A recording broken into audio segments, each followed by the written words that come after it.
Yo, yo, yo. Is that better? Is the mic working? Let me know. Let me know if that mic working.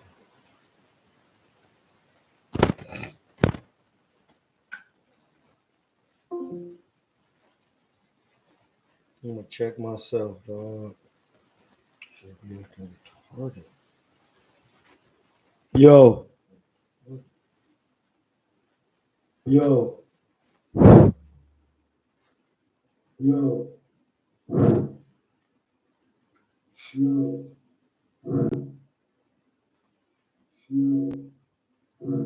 yo, yo, yo, yo. All right, is that better? Is that better? Well, my mic was acting crazy earlier today.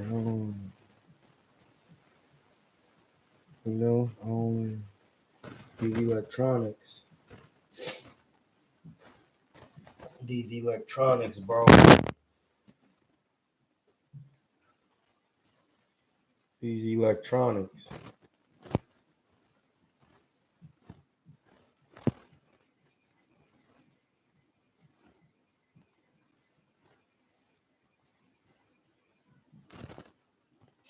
Yeah, we back. We just had to make sure the mic and everything was working properly. Sometimes lately it's just been acting crazy with me. I don't know what's going on.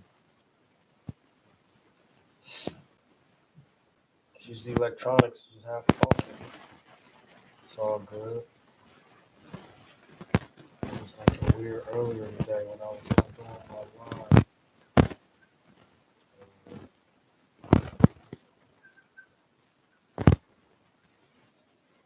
Yeah, the Discord going back jumping. We back. Yeah, but Tyson Fury, man, he be having problems with little quick heavyweights.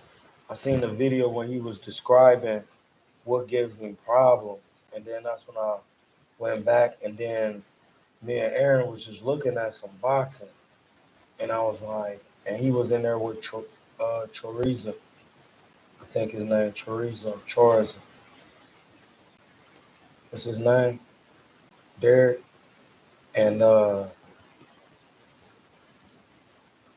dude, he was having problems with Derek Chorizo. Like that showed me like Chisora. My bad, yeah. Chisora. Yo, I was misconstruing some vowels. Yeah, he was having problems with Derek Chisora. Yeah, you know what the thing is? Fury is good against other big heavyweights. He can move, and they can't move as quick as him.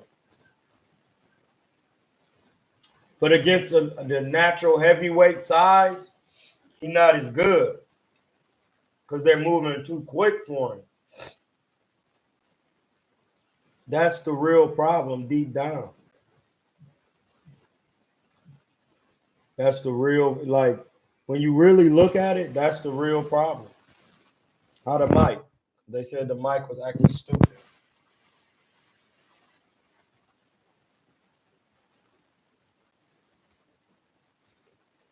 How's the mic? They said the mic was tripping. Pause. The mic A1, bro. You good, bro. The mic A1. Yeah, I was talking about on the live. Oh, okay. Yeah, because I'm on the Discord and it's only you on there. Break down Tio versus Sabrio because other channels are going just gossiping. We need real boxing talk. That's a fact. Hey, that's a fact. My man Low, you gotta hit the Discord, my nigga. You can ask. Because you like Low, stop playing with me, bro. Download Discord and hit it.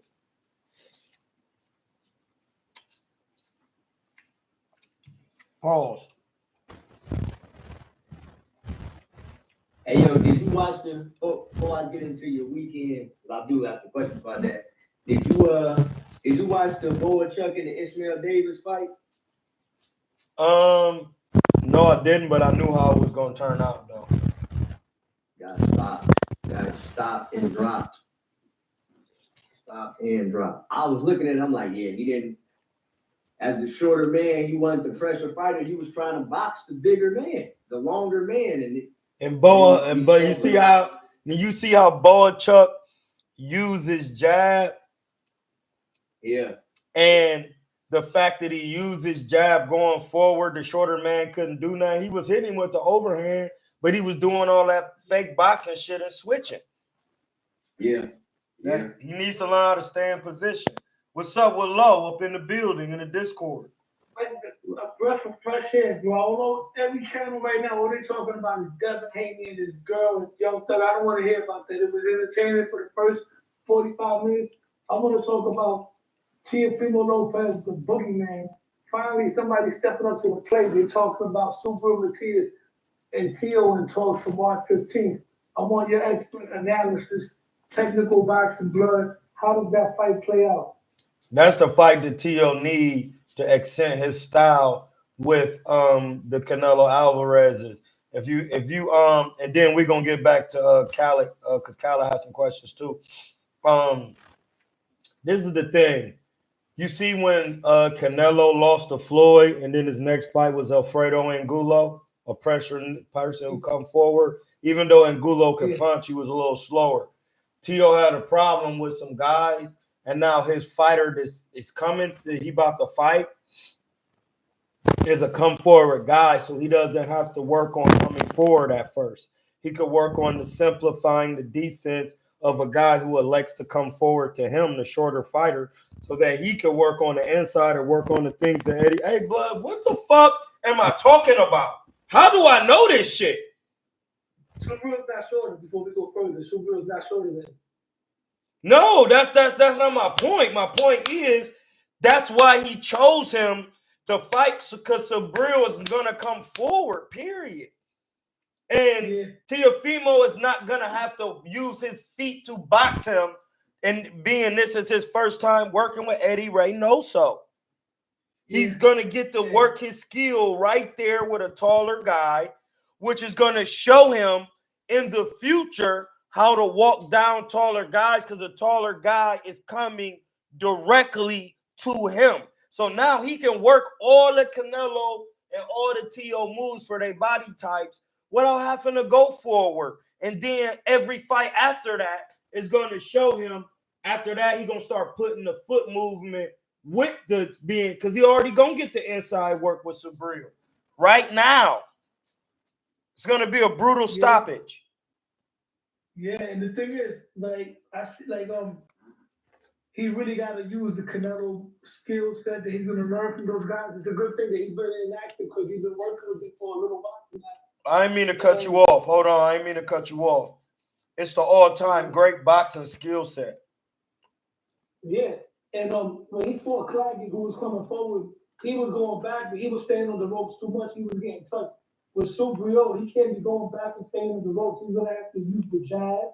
He's going to have to stab to the gut. I mean, he could do what he wants. He just got to improve his defense. Yeah, and he's going to have to check hook him instead of staying on the ropes. If he does that, if he does everything he's supposed to do, especially with Eddie Reynoso in his corner, combined with his talent, this fight should look like Sugar Shane Mosley and Antonio Margarito. Let's do that. Give me things. Look slick, break him to the body, and get him up out of Hey, bro, listen, I'm going to say it again. He don't need to box Subriel Matias. Subriel Matias is not a puncher. He has to just stay in the middle of the ring, let the man come to him, knock him up like Canelo did against Cuz. Yeah. That's all he got to do. Yeah, bro. That's what I was gonna say. Like, hey, yo, what's the height? Like, what's the dimension? That nigga Subriel Matias is a legit 5'9", bro. He's pretty tall. They say Teal, they next to Teal, they short. I say Yeah, Mateo more like 5'6.5", 5'7". Two bros don't fight taller, bro. That's what I'm saying. That's why it's a good fight, and he ain't got nothing to lose because he already got his shit. He already lost against Cuz, so now he got to take the fight. And now that he taking the fight, say it again. Two bros 5'9". I'm looking at it right now. You don't know. Yeah, that's what I just said. He 5'9". Why they got T.O. at 5'8"? He don't look 5'8", bro. He not 5'8", my nigga. Cap. They cap all the time. That's what I'm saying. The hangout spot was good. The hangout spot, if you want to come in the Discord, the link is up in there. We just in here chopping it. Like the hangout spot? Yo, I see him on TVZ, and I chopped it up with him on my boy Four Corners platform. He was on their platform one day, and I was talking to him. Hey, Khaled, you had something to input, Khaled?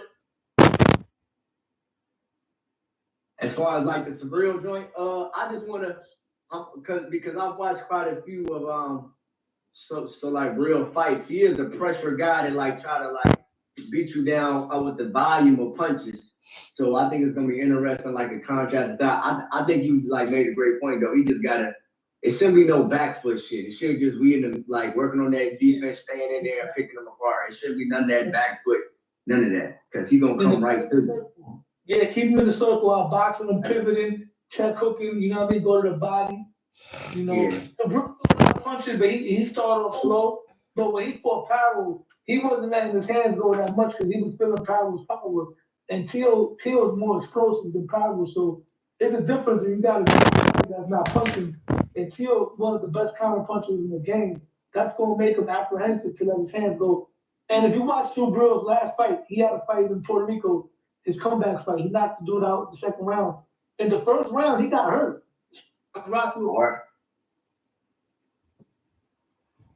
I think Still there? You hear me? Yeah. Oh man. Look. Yeah, you still ain't here, Low. We hear you. He'll come back. He'll be back. Yeah. But I think my man made me lose my point. But look though, I think that Sabril Matias coming off the loss. I think that he just got the victory. Yeah, coming off like that type of loss. I think he'll be hungry. I think he's gonna come in I think it's gonna be a tough fight for T.O. He should win, but this is a good guy who's coming off of he just got himself back. I'm gonna say coming off the loss, bro, because nobody. I mean, you stopped the nigga in the second round. That's cool. You got the win, but you lost against a real guy. Now you about to fight another real guy. No, actually, so I think you're gonna be up for this. Actually, you can't really do that though. Kind of you can't do it because in real boxing, not every fight is a real opponent because your career will be shorter.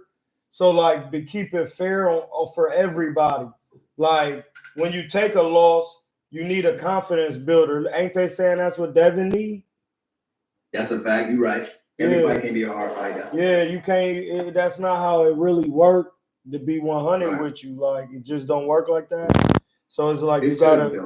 Yeah, you can't, bro. You will ruin your fighter, your prospect. So he got to get now. He well, no, okay, I'm back. I think I could get with T.O. because he having problems. But see, that's the thing. It's going to be a decent money fight in Puerto Rico. They both Spanish speakers, but now T.O. got somebody that can accentuate the style that he's learning, and this is why having him, Eddie Reynoso's and them, they know how to match make their guys. Yeah, that's true. They insinuate their style. KO the God. Wilder needs 2 or 3 bum fights. He need about 10. That's not true. He need 10. The concept is true, but he need about 10. That's what Cuz did. Foreman, when he first came back, he needed a couple fights, but like Khaled said, it's still a good fight, even though, and I do get what Khaled was saying,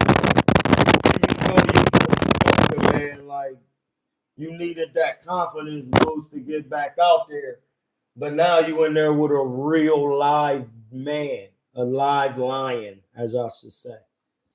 He's really gonna be ready to work with you, bro. Like you really know, like KO the guy on some real. Shout out to everybody in the chat. We got K Rob, June, J Man 96, the Hangout Spot. They call me the preacher of the panel. Low back. No, you good. No, you good. If we can hear you, once you go out, you gotta just click, like just tap your own name, and it'll bring you back in. Cause sometimes it'll cut you out. But if you just tap where you can see your shit, we can see you, and then anytime you're not talking, hit the mute so it won't be echoing and shit. Yeah, what happened was I got a phone call. I was trying to dodge that call, and then I lost y'all. But I got the phone in my pocket. But yeah, that's what I'm saying. When you lose us, if you just push your name, like you see how your joint is pink. If you just push it and then push it again, it'll bring you back, and then you can mute. You just hit unmute and unmute, because once you're using two mics, it'll freeze up your mic from this, because this is considered a phone call.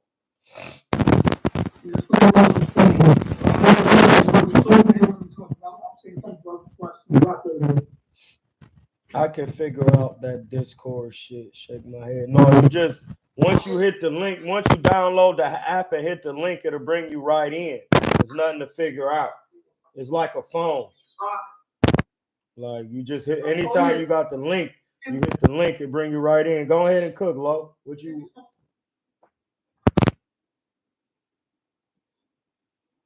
But yeah, no, we were just talking about how first I was actually talking about Tyson Fury. Who? He had a comeback fight in Puerto Rico, and he got rocked in the first round. I'm like, Yo, John breaking up, Lo. Breaking up? Yeah. But yeah, he was talking about how Sabril got rocked in the first round, so he about to go to bed with Tio. He fought some dude in Puerto Rico. The dude was punching though, because the dude was 23 and 3 with like 19 knockouts. As soon as the round started, he hit Sabril through a jab. He threw an overhand over the top of the jab and buckled him into the ropes and then started punching on Sabril. Sabril started covering up.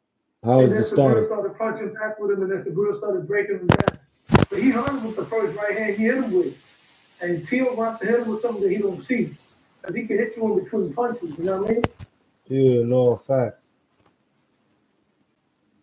Yeah, niggas. Hey, this is a point too right here. Ever since Tio moved up to 140, he ain't really been slacking shit or like putting shit down.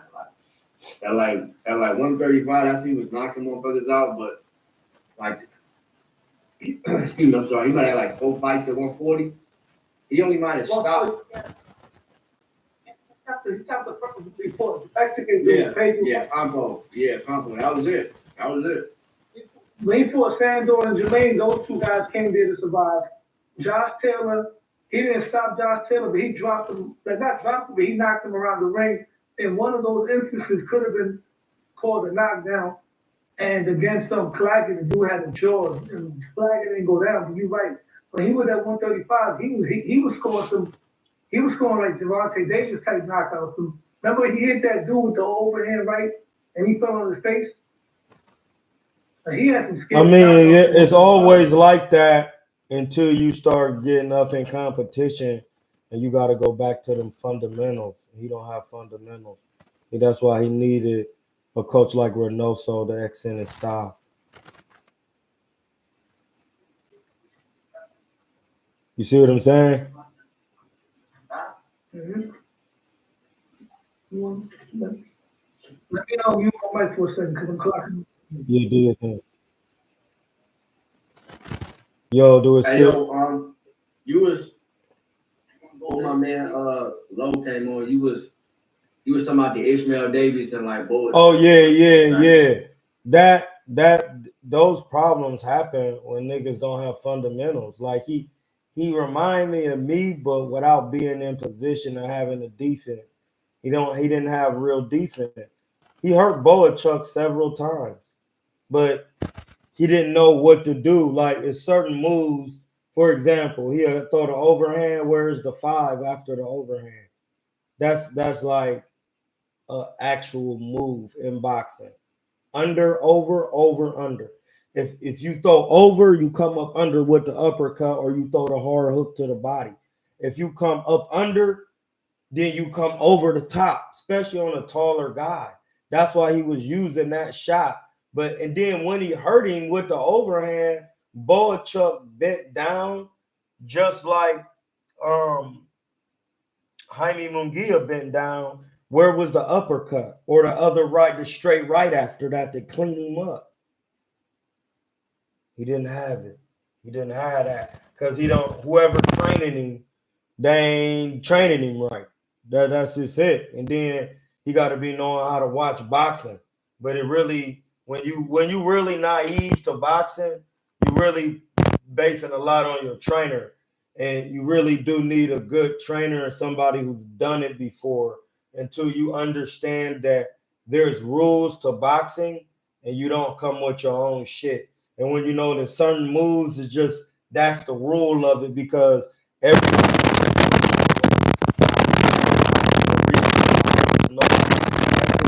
so basically a right hook to the body has to be thrown if you can't land the jab. Then once they go up against the ropes, you throw the right hook to the body, you throw the left hook to the body. If you throw the right hook to the head, you automatically throw the left hook to the head.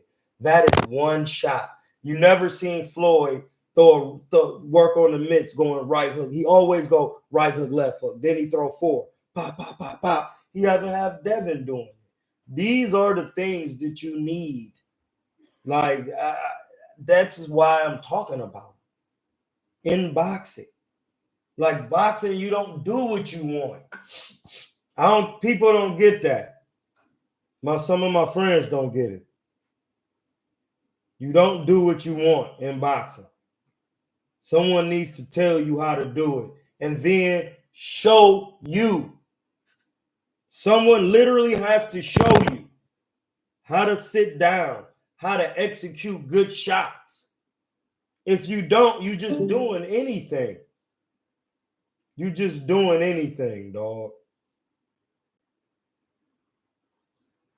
KO the God said dudes don't even do situation drills. I know they don't.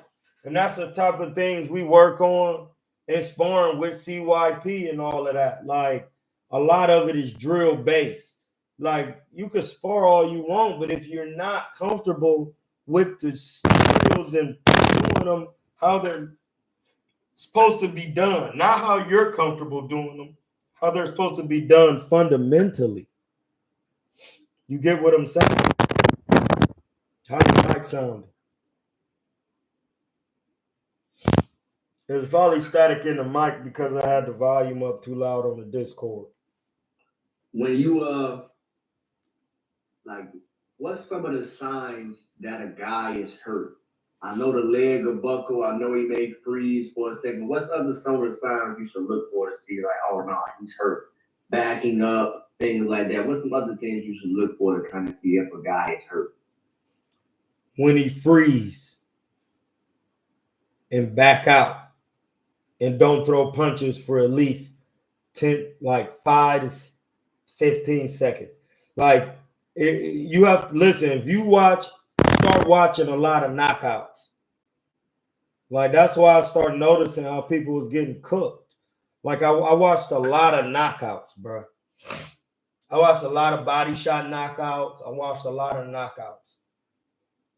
Like you, not you, Khalid, but in general. Like, people think the knockout just comes, but you have to see. Like, you got to watch it. I studied knockouts, bro. I studied them. MMA and boxing. You got to have good fundamental punches. You got to have a certain level of speed, and you got to have defense, and you got to be calm. It's not always the hardest or the fastest shot. You putting the shot on, you put the shot on the button.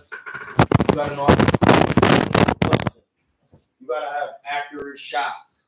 You got to be turning everything over. Like, you can't be BSing with your punches. You got to turn all punches over. What do you want?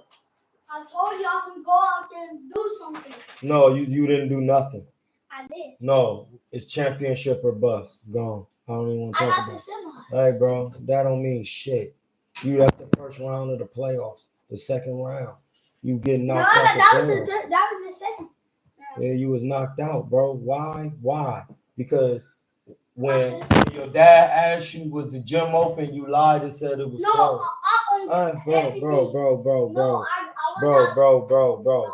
Now Tristan and Tito and them, that's a different reason why they lost. Tito doesn't listen. The reason why you really lost is because you didn't have a real coach and you didn't train. If you would have trained on your own with your mind, you would have went out there and you would have been like, no, it don't work like that. It worked like this. My dad and Hamza told me they was professionals. Then when the dude turned southpaw and slowed your ass down, why didn't you turn southpaw?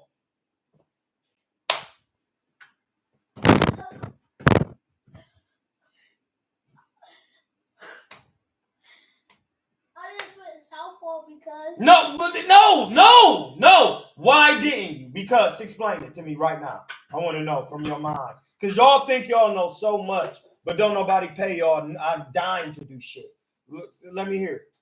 I didn't switch southpaw because I thought it was gonna be easier because I could go to his body. And how you gonna go to the body when he switched southpaw, and when you tie up the jab hand, that makes his body farther from you, like Usyk and Fury.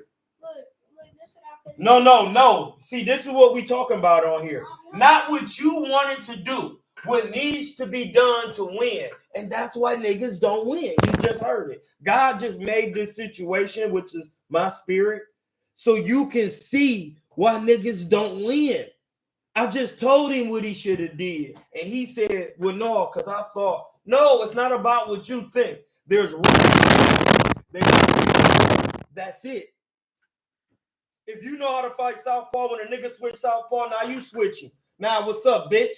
We working now. Now, I'm still going to jab you to your body like I was doing and press you out of the southpaw. Nobody told you that because the people that was there, they never boxed.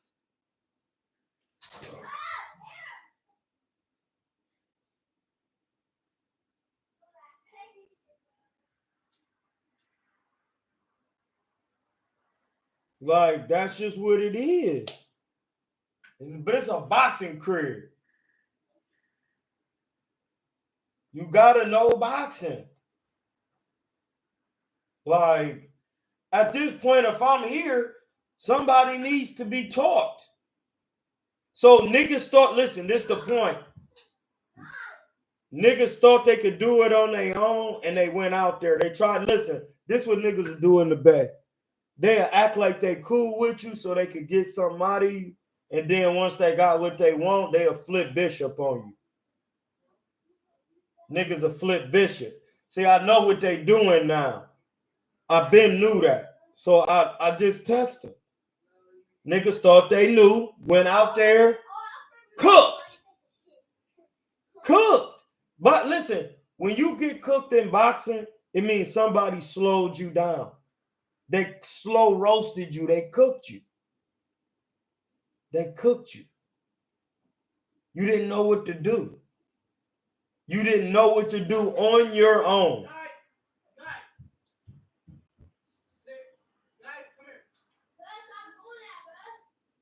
You didn't know what to do on your own. This is the thing. Niggas be having sauce, like I said before, but they don't have the recipe. You can have all the ingredients you want. You got the sauce ingredients, but you don't have the recipe, bro.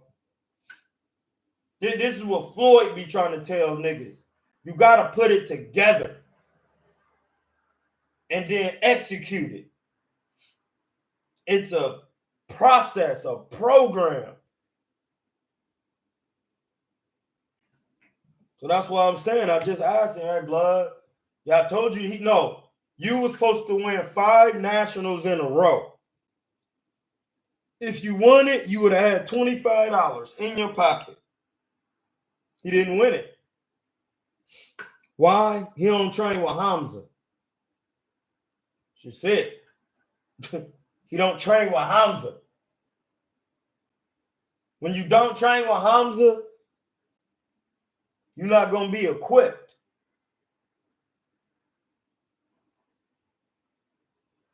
Just it.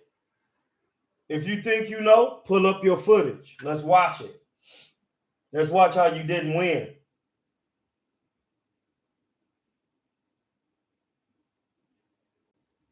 Like, I could show you how I executed it scoring after fight.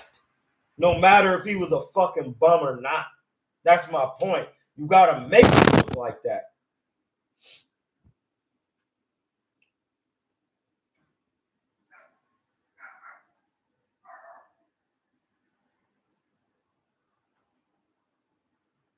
No, he came in capping.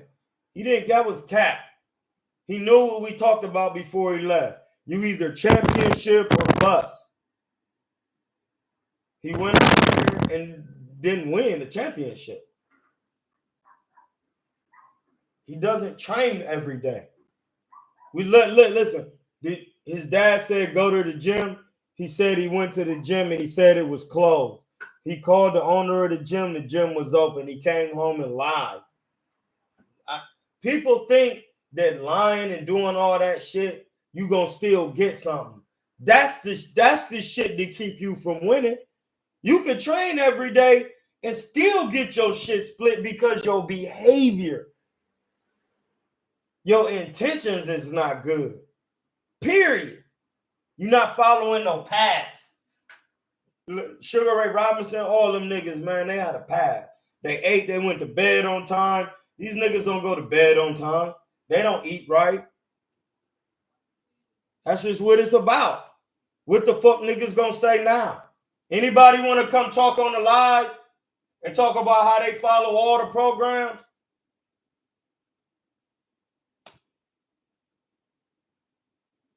You could come with your excuses. Ain't no excuse. You just follow the program. You don't have your own recipe. The moment you try to do your own recipe, your own pack is busted. And then I'm going to say, did you do the recipe that I gave you? You're going to say no. And I'm going to say, why? Because I felt. And then I'm going to say, well, you wrong. Because you didn't use logic. You felt. The world I live in has nothing to do with feelings. It's all science. Like I was listening to Dr. Yosef Ben-Yatin today. Yeah, I know. That X-Men, listen, I got more of this coming on the way. Don't even trip. Pause. This ain't even my poster, but I had to set it right here because the cap needs to stop. So I need ancestors behind me. So when people keep the cap going, they right here. This is their likeness. Their likeness is in this frame, bro. You see, look, it's 2 different likenesses. One serious, one has a more gentle smile. Like,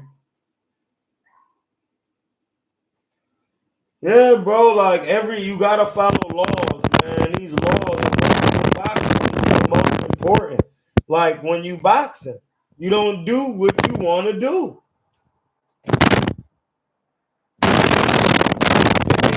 The Fury fight and the Usyk fight, I didn't get a chance to watch. I was seeing the highlights. Like, was it a good scrap? I don't really like watching heavyweights like that. Like, was it a good scrap? Oh, listen, I'm gonna say it like this. I've seen the only fights that I've seen that's been trash is when niggas don't have craft. Like I'll give you an example of a trash fight.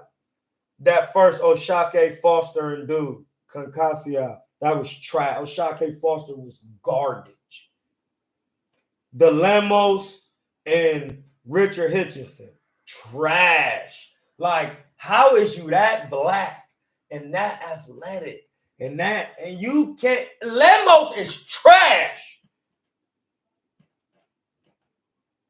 Where was that fool when that shit crazy. Hey, listen, it was a good scrap because Tyson Fury is one of the most skilled heavyweights of all time, bro. Nigga could do everything. Check, hook, jab, throw combinations, move, feint, tie you up. Like, that nigga Usyk just got a large amateur background. He also could do other things in there. And smaller heavyweights give Tyson a problem. If you really want to learn boxing, those are the fights you need to watch. The fights that go all 12 rounds. You learn so much sweet shit because you got to learn how to accenting and accentuate. My bad, I hit the mic.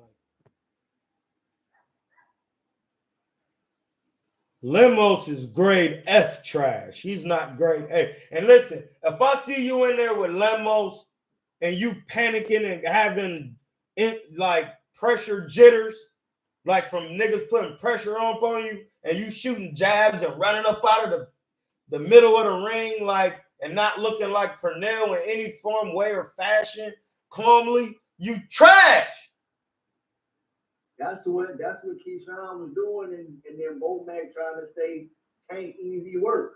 That's cat. And niggas want to be mad at me on The Voice for saying, yeah, that's why I don't even like to let niggas talk. Because I know cat. If it's easy, why ain't he just standing inside and breaking Lemos down?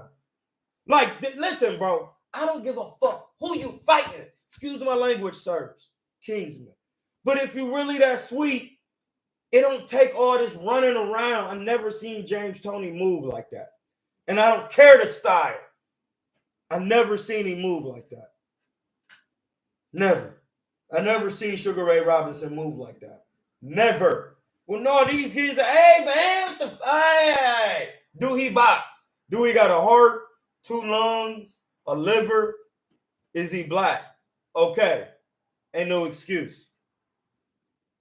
Something ain't going right. Who somebody ain't watching something and somebody not training something. That's where I'm at with it. On any nigga. I don't care. It's not personal. It could be Mickey Bay. It could be Prentice. I'm going to ask you a couple questions. I'm going to say, well, damn, it don't really work like that. Yeah, you got experience, but it don't work like that.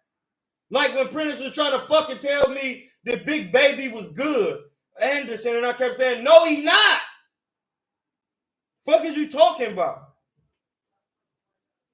He amateurish. Got in there with Bacoli, got his shit split. Like, what? In the inside doing all types of trash, holding, looking all jittery, uncomfortable. Can't, man, that shit trash, bro. He can't do everything. If you could do everything, then you simplify your boxing and you stand in the middle of the ring, catch his slip punches, and break the man down with your style. I don't care if you Malignaggi, Chris Algieri, it's something you missing. It's something you're missing. Period. Because them old school niggas, all of them niggas was catching bodies, bro. Every nigga out there was catching bodies. Hey, the way Sugar Ray Leonard fought Marvin Hagler in they fight, what would you say Sugar Ray Leonard, like, what was that? Was he doing? Was he on the back foot? Like, was he, because he didn't fight him how he fought Roberto. So how would you? Well, he fought Roberto twice. So the first time he fought Roberto, he fought him toe to toe because that's how Sugar Ray Leonard used to fight in the amateurs before he was a boxer. When you watch his documentary, one of Sugar Ray Leonard's favorite fighters is Joe Frazier. So when he first started boxing, he would be fighting like Joe Frazier, and then later on, he picked up the style by watching Sugar Ray Robinson and hey, blood, put that shit in a fucking bowl, bruh. I don't want no meat thrown over here and the nigga coming over here, bruh. The nigga used to fight like he started watching Sugar Ray Robinson and Muhammad. And then that's why he had 2 styles. So like the second time he fought Roberto, he ain't do that. He started boxing his ass, and he learned his lesson with Marvin Hagler. Like, don't do that. So he boxed him off the back foot and threw combinations. He had a plan. He pop shotted him in spots, threw combinations, boxed him, kept Marvin moving. That's just what he did. Kept his feet moving. Marvin had to be standing still to land the shot. Hey, so look, when you saying boxing, right? I guess I'm trying to find what is a concrete definition of box. Like hitting and not get hit, and protecting yourself at all times in any style that you have. Okay. Whether that's pressure. No matter the style, you gotta have defense, or a nigga gonna smoke you. You gotta be able to hit when you coming forward. Julio Cesar Chavez Sr. and Canelo, do they be getting hit coming forward? Nah, they slipping shit, catching shit, parrying shit. They doing all that. That's it. That's right. He boxing his ears off. Right. Okay. But like somebody. Hey man, hey blood, Blue ain't never, hey blood, hey shit, bro. We don't talk about. You ever heard me mention Blue Blood over here, nigga? He don't know shit about boxing. Fuck is you talking about? He don't be, hey, bro.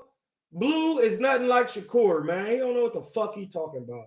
Shut up. Shut that shit up. And that's why niggas don't be having me on their channels. Because that when you bring a real boxer on your channel, it fucks your channel up. And then I'm taking all your sensational shit that you be doing. Hey, damn, this nigga be talking that shit. Where he at? Then your niggas is over here with me. So that's why you get the egos, you got the blue bloods, and them niggas trying to talk technical shit. Man, them niggas don't know shit about no fucking boxing. Fuck is you talking about, bro?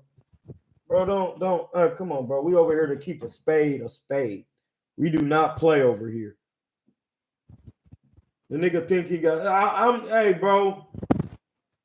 What channel did you seen that was actually breaking down boxing?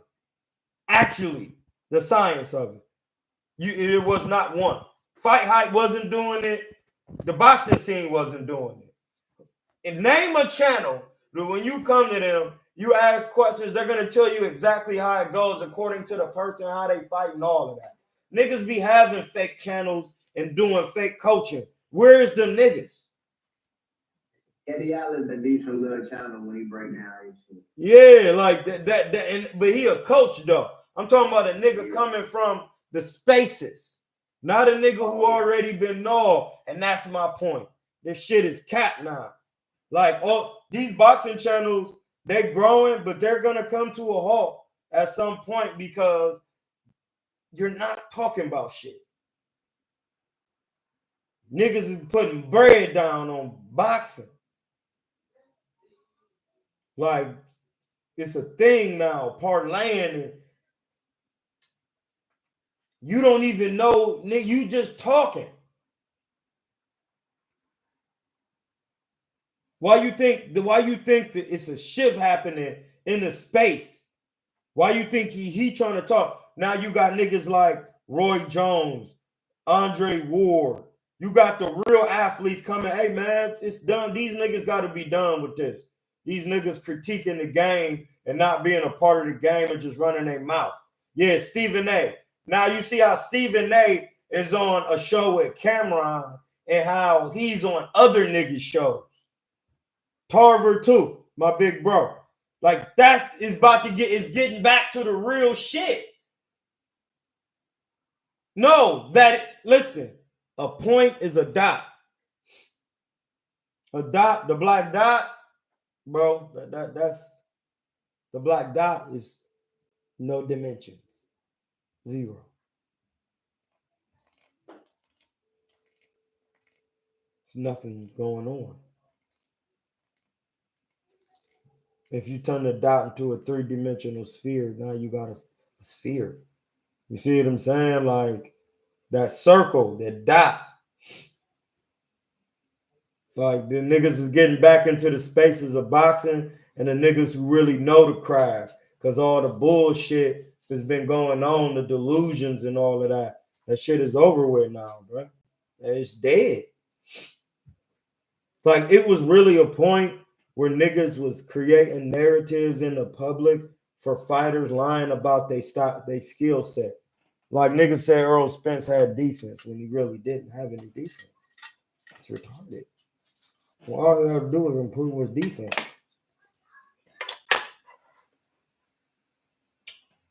Yes, you got paid. Yes, you did your thing, but now you're done. Because now you really know you had no substance, no real substance.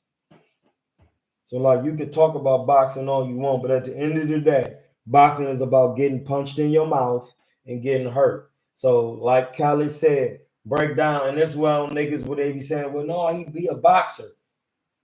Anybody who's hitting and not getting hit is a boxer. Like, you got to be able to come forward, go backwards, side to side, pivot. That's all part of boxing, bro. Yo, Earl was not the Tim Duncan of boxing. Listen, Kyrie would be the perfect example of boxing in the NBA. And LeBron. Players like James Harden, Steph Curry, like they can do everything. Everything is not derived off athleticism. It's off skill. LeBron can literally play till he's 50, nigga. Literally. Like, listen. LeBron has enough athleticism still today to still run, jump, and dunk on people. Now he's shooting the deep ball. Pause.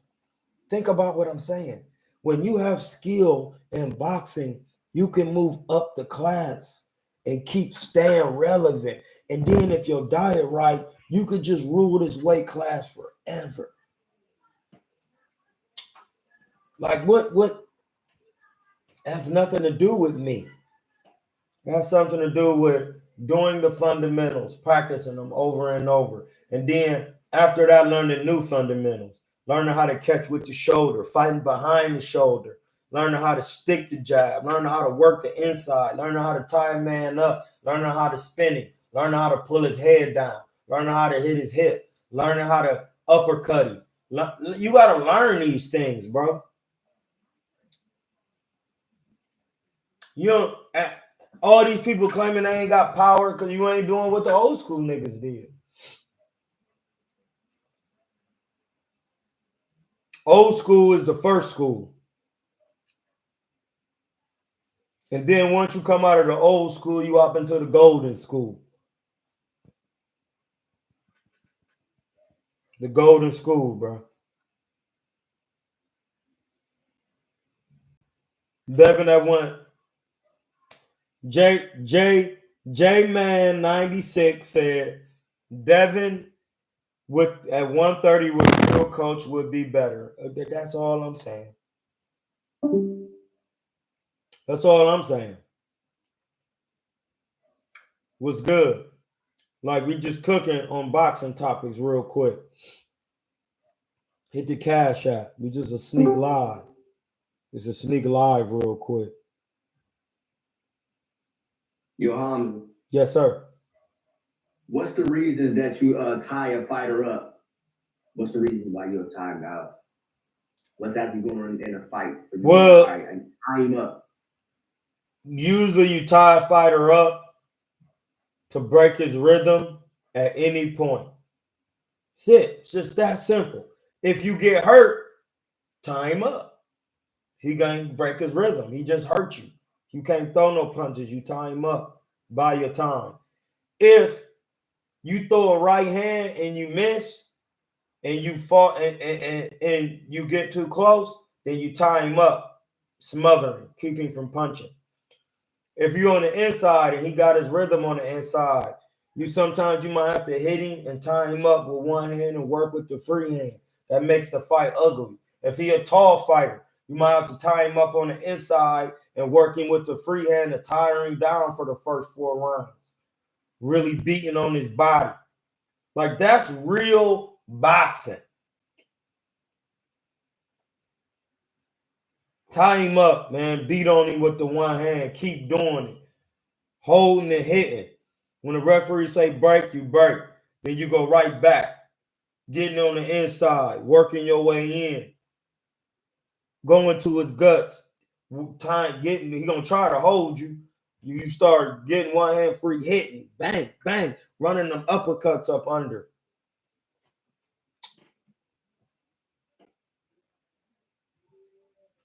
Like, it's a way to break somebody's rhythm. And to use, and like, when people don't know how to relax during the tie-up and shed the clinch. When they don't know how to shed the clinch, it tires them out. And then they get tired. Hey, King, can you hear me? Yes. Hey, what would you say? I think one of Amir Khan's biggest flaws was that he kind of didn't know how to. It's a fact. Time himself up. You know what I'm saying? It was just one speed. All his punches came the same speed. He never changed trajectory on none of his punches, and he was always thinking score. And the more of the rhythm that he got in, the more vulnerable he got to whatever his opponents was throwing back. So how would a fighter kind of relax in there? Because Floyd was the greatest at that, hands down. Just knowing. You gotta have defense. You gotta have defense, bro. All right, I'm gonna ask the panels. Shout out to Jay Smith on the Discord. We in here cooking. I'm gonna ask the panel real quick. Hold on, before I ask the panel this question, let me put the chat in the Discord so y'all can, if anybody else want to come in here and ask questions, because we just breaking down the science of boxing. Listen, how are you gonna be comfortable if somebody hitting you and that shit hurt?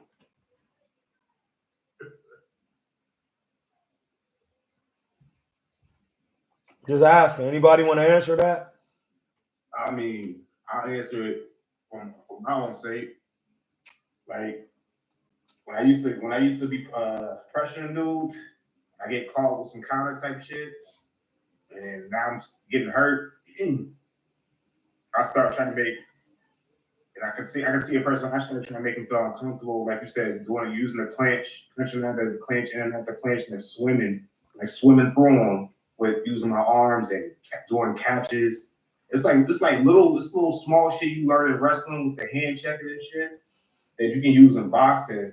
That old school fighters used to do all the time. They used to use their hands a lot, open up their gloves, control their biceps. That's a fact. Swimming on the inside and shooting shots, and that was discouraging real quick. And you can get your shit off real quick doing that. All right, now what do you do if a nigga got defense on the inside and he don't care about you doing that? Because what you saying is cool. Because niggas used to try to do that to me, and like for example, Greg Hackett tried to do that to me. That shit did nothing. I broke his ass down on the inside. And if you still getting kind of like caught in the inside, you gonna have to start either moving. You gonna have to start like kind of pivoting around them and start either trying. What if he slowed your legs down by going to your guts? You said what? What if your legs are slowed down because the nigga been hitting them hips? Well, shit, you're gonna have to go on that bicycle for a minute and keep your fucking. Ain't no bicycle if a nigga been hitting your hips. That's why I'm saying what I'm saying. Well, then shit, you really can't do anything. No, you can. That's what I'm saying. First off, you gotta relax. This is where experience comes in. You have to be a better defender. Listen, I'm gonna keep just saying it because it's like defense is not a part of boxing, and people don't know how to describe what defense is fundamentally. You gotta know how to move your head, squat, catch, slip, roll, tie it. That's a part of inside work, controlling their biceps and doing things like that, like you would do in jiu-jitsu and different things, and like catching a person from throwing a hook by blocking them at the bicep. Like, yes, but at some point, the hand is quicker than the eye. They might start fainting, coming up under and around, inside and out. And when a nigga, you have to have defense, head movement. You have to know how to catch punches. You have to know how to be able to do everything defensive. If say you had no leg movement whatsoever, you got to be able to know how to stop every shot and block, catch, slip, everything without no leg movement. That's the only way to get comfortable. Because now your legs is tired. You're not tripping because you know you're not about to land nothing. I'm gonna roll the shoulder, catch a shot, and eventually I'm gonna get my second win. I'm gonna slow you down, go into the body. Listen, every old school guy, he had the best niggas had the best defense. And they didn't have to listen. James Toney against Iran Barkley fought a lot of the fight off the ropes, just really splitting his beans up. That was a fucking massacre. It's all defense. Okay, now listen. Why was he able to do that? Because Roberto Duran broke his ass down before that. How did Roberto do it? Stayed in the center of the ring on Iran Barkley and let him come to him. He had mastered the thought of defense, catching punches. He was the shorter fighter in that shorter fighter in that fight.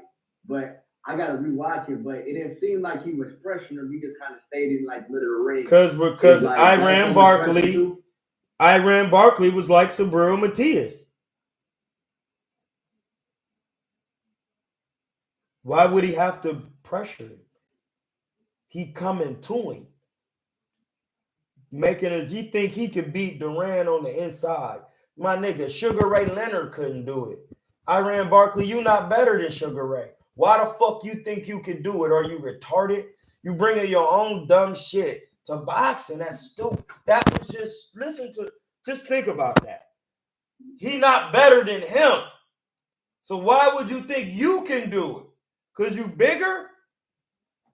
But then you take Iran Barkley, you put him in there with Tommy Hearns. Tommy Hearns wasn't good on the inside due to his long arms. Yes, he had some of that shit, but he couldn't maintain it. It'll start breaking him down. So then him against Iran Barkley is hard because Iran Barkley damn near tall as Tommy. And he pressuring him. That's a hard fight for Tommy, not for Roberto, bro. But then when you take Roberto and Tommy and match them, Roberto don't like coming forward against taller niggas. See what I'm saying? But when you got all the styles, like Sugar Ray Leonard, you gonna bust everybody's shit. He can go inside, outside. That's why he was who he was. Y'all niggas on here keep saying good point. Like I don't just repeat the same shit every day. Like you could just go watch my old videos and hear this shit. At this point, I'm just doing this for y'all and just to add in my spiritual content on the low, to where you can't even understand. You don't even know where I'm adding the spiritual content in because you're not in depth into the secret knowledge and the numbers I'm using. I just be giving y'all some of the Kabbalah just because I just give it, but 90% of the other information is secret. You keep saying good point. Like that's why I keep talking about Bobby Hemmett talk about the black dot. Nigga, I've been saying all I got is facts. You only learn about God in Africa through science. Watch Dr. Yosef Binyatin talk about it. Like Africans you don't learn about the God in you by aliens, about some fictitious, no. Nigga, you get into math. Once you master math, you know God. Now, do you got wisdom of it? Have you put it to use in your life by knowing how to throw a 1, 2, 3, 2 and then slip into 1, 2? They used to call that supreme mathematics. They still call it that. It's the supreme being's mathematics. It's nobody made math.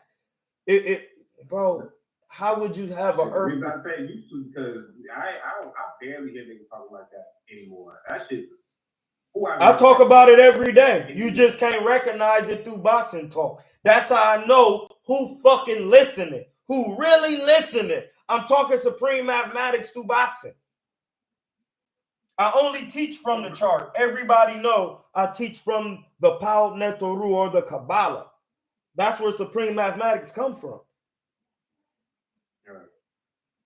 So when niggas be on here trying to argue and bro, you don't know. Listen, in every aspect of life, man.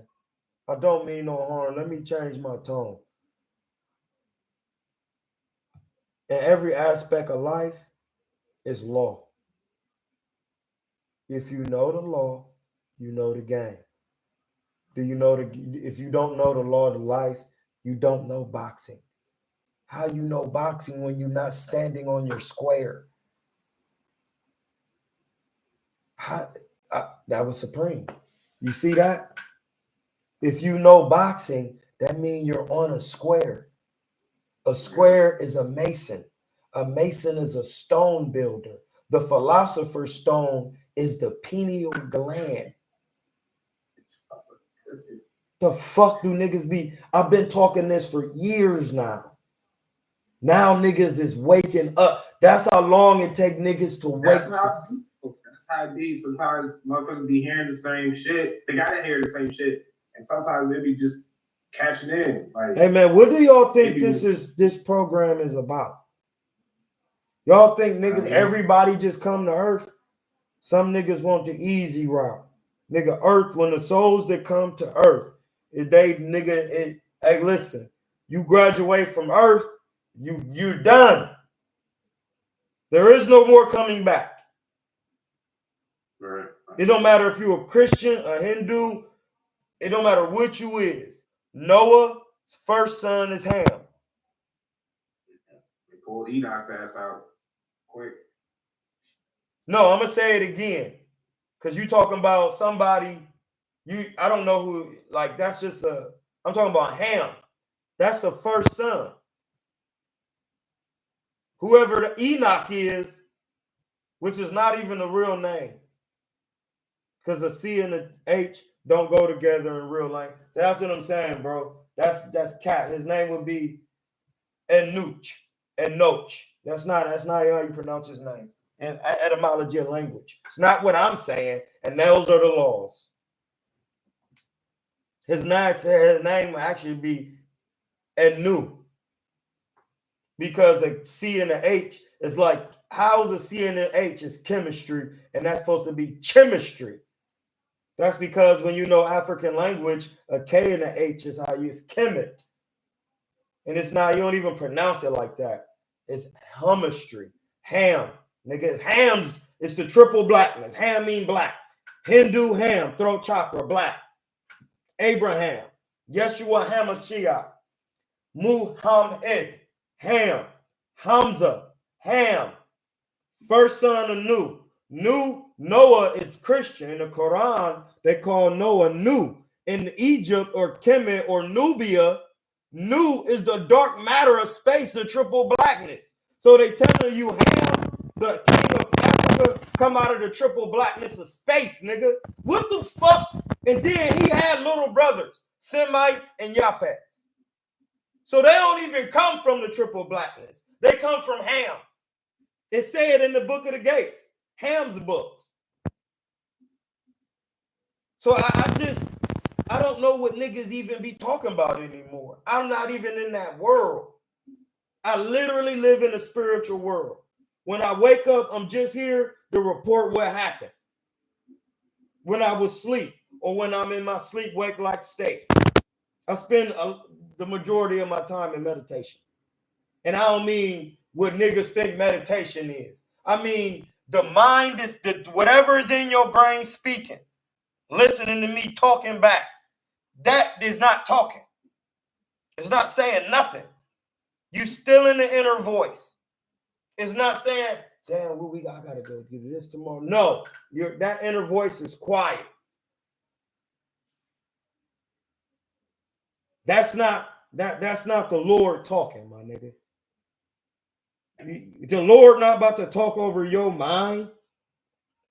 Niggas be thinking they talking to the Lord. You're not. You're not. Due to the science of how your body works, nigga, you talking to other entities. You're not talking to the Lord. You're talking to the lower part of the tree of life, which is 7, 8, 9. Your imagination, if it's trash. 8, which is you thinking and affirming bullshit in your mind. And 9, you haven't sacrificed anything to feminine energy. Once you do that bullshit, you get to Gabriel. That's the atoms of essence. They already been put in order once you thought it, nigga. They already forming to create bullshit for you. That's the science of life. It ain't got nothing to do with me. When you study these Africans from Nubia, when you study them, all them people you see on the wall were make up Adam and spirit. Niggas don't know that.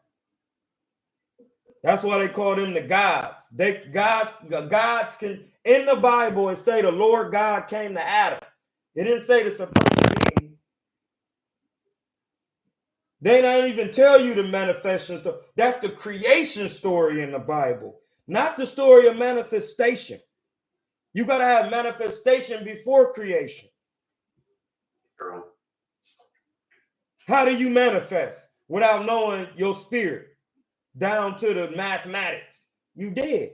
You dead. And that's why in the Egyptian Bible or the African Bible, which is the Pert Emeru, and all the papyruses of Annie's and all of them is the African Bibles, bro. Ethiopia don't use the Bible. They don't even talk like that. Yo, Hamza. Yes, sir. Hey, when you said that Roberto didn't like coming forward against taller fighters, was it because he wasn't good at it, like he didn't have the skill set, or they just not what he was comfortable at, or his defense wasn't good enough to where that he was able to come forward against taller fighters? Like, how come he didn't like it? Because his detriment, hold on, I'll tell you. I'll give you a real good answer. Hold on 1 second. This is going to tell this. Hold on, Roberto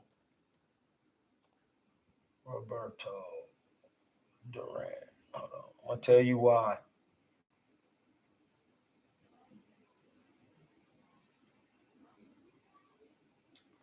What astrological sign is June 16th? Gemini. That's a Gemini? Yeah. That's Gemini. I'm going to give you a real answer. I'm going to give you the spiritual answer and the physical answer.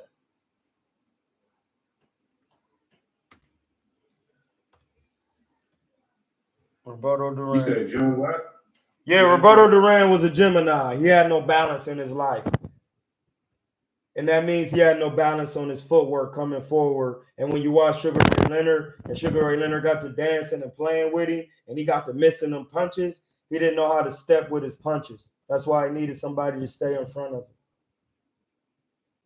So when a taller fighter and you got to work coming forward and slip inside, he didn't want to do that. So you take Iran Barkley going to come straight to you. Tommy Hearns coming to you behind a jab. Exactly. No balance. The Gemini is all about balance. They like Libras.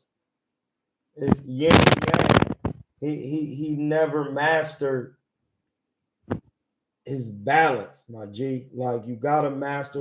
Roberto Duran's problem was outside of boxing. That's what threw off his thing. Like, he was wild. Exactly. Wow. It's not the best. Listen, bro, how you gonna be the best? And you gotta be. Listen, bro, the boxing guys don't like that. The ancestors. I'm just giving y'all the real. Even in the spiritual world, you gotta think all the guys who died boxing, the Patrick Days, the Maxim Dadashevs, all the guys who died boxing. That's what they love to do. And the Sharif Lawals. Those are, if you box, those are your ancestors. They came before you.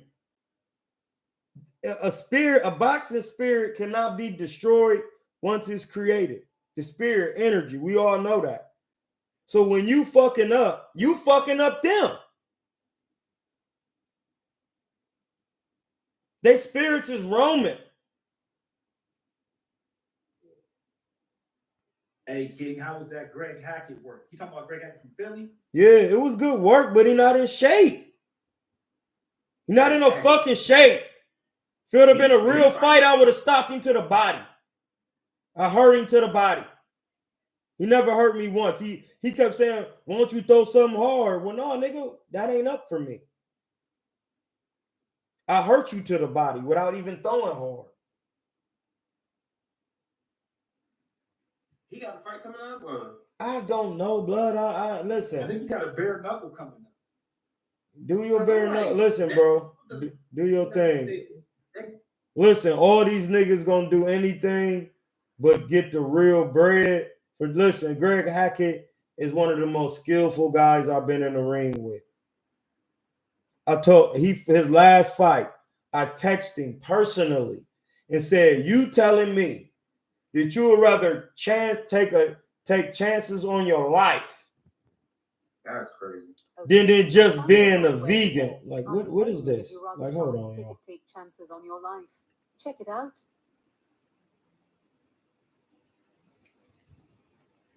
Siri just talking. I didn't even ask Siri shit. You would rather take chances on your life than to just be taking on a vegetarian or a vegan diet? You haven't seen yet that shit don't work, bro. See, when y'all niggas be, I hit niggas on they DMs and on they phone. And how I come on niggas on here, I be on their phone. So when me and Greg be arguing, will you think you better than me? It's not that I'm better than you, but I'm a god, man. I got discipline. So yes, that makes me better. I'm disciplined. My record, we both box, right? Why my record better than yours? I was more disciplined, bro. It ain't got nothing to do with me. Nothing. That's what niggas don't want on the body. We can go on The Voice. We can go on anything. Niggas is mad at Hamza because Hamza is disciplined. It has nothing to do with me. It has everything to do with them because they don't have the self-discipline. They don't love themselves. Fuck is you talking about? Greg Hackett, and when he gave his break, because I follow his page a lot. If you ask him, he'll say one of his biggest shortcomings was discipline. He didn't have discipline. Yeah, so that all right. So if you know that's your thing, then that's literally the definition of sin. Literally, knowing right from wrong and choosing, willing. Will mean choice. That means he is willing foolishness. He's gonna get hurt. Like bare knuckle, not a joke. He gonna get hurt, bro. He need to fall the fuck back. He got some weight. You know, I don't know nothing about his diet, but hey, blood, I just told you, nigga. That's why I gotta start screaming on niggas, bro. Why do you think you need to know something about his diet? He 5'6". Have you seen his body? I gotta get Kevin Samuels on you niggas? Before you cut me off, I was right about to say I just seen him at Gilly Wallow's little. No, before that. When the first time you seen Greg Hackett? The year. The first year I've ever seen him? Yeah. Maybe about 2019, 2020, something like that. That's 4 years ago. All right. From looking at him, would think he ever fucking stepped foot in the ring? I mean, if you're going off typical looks of an athlete, nah, you wouldn't. But all right, then you know his diet. You know his diet then, or maybe you don't because some niggas don't know Ham's laws. That's why I'm saying what I'm saying, gentlemen. Discipline come with Ham's law, and it's funny they call pork ham. That's so disrespectful, bro. It's crazy.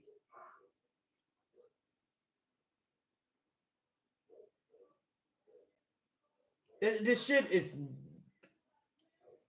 He's fighting Brian Norman Sr., by the way. That's what he got coming up. Hey, blood, he gonna end up getting hurt.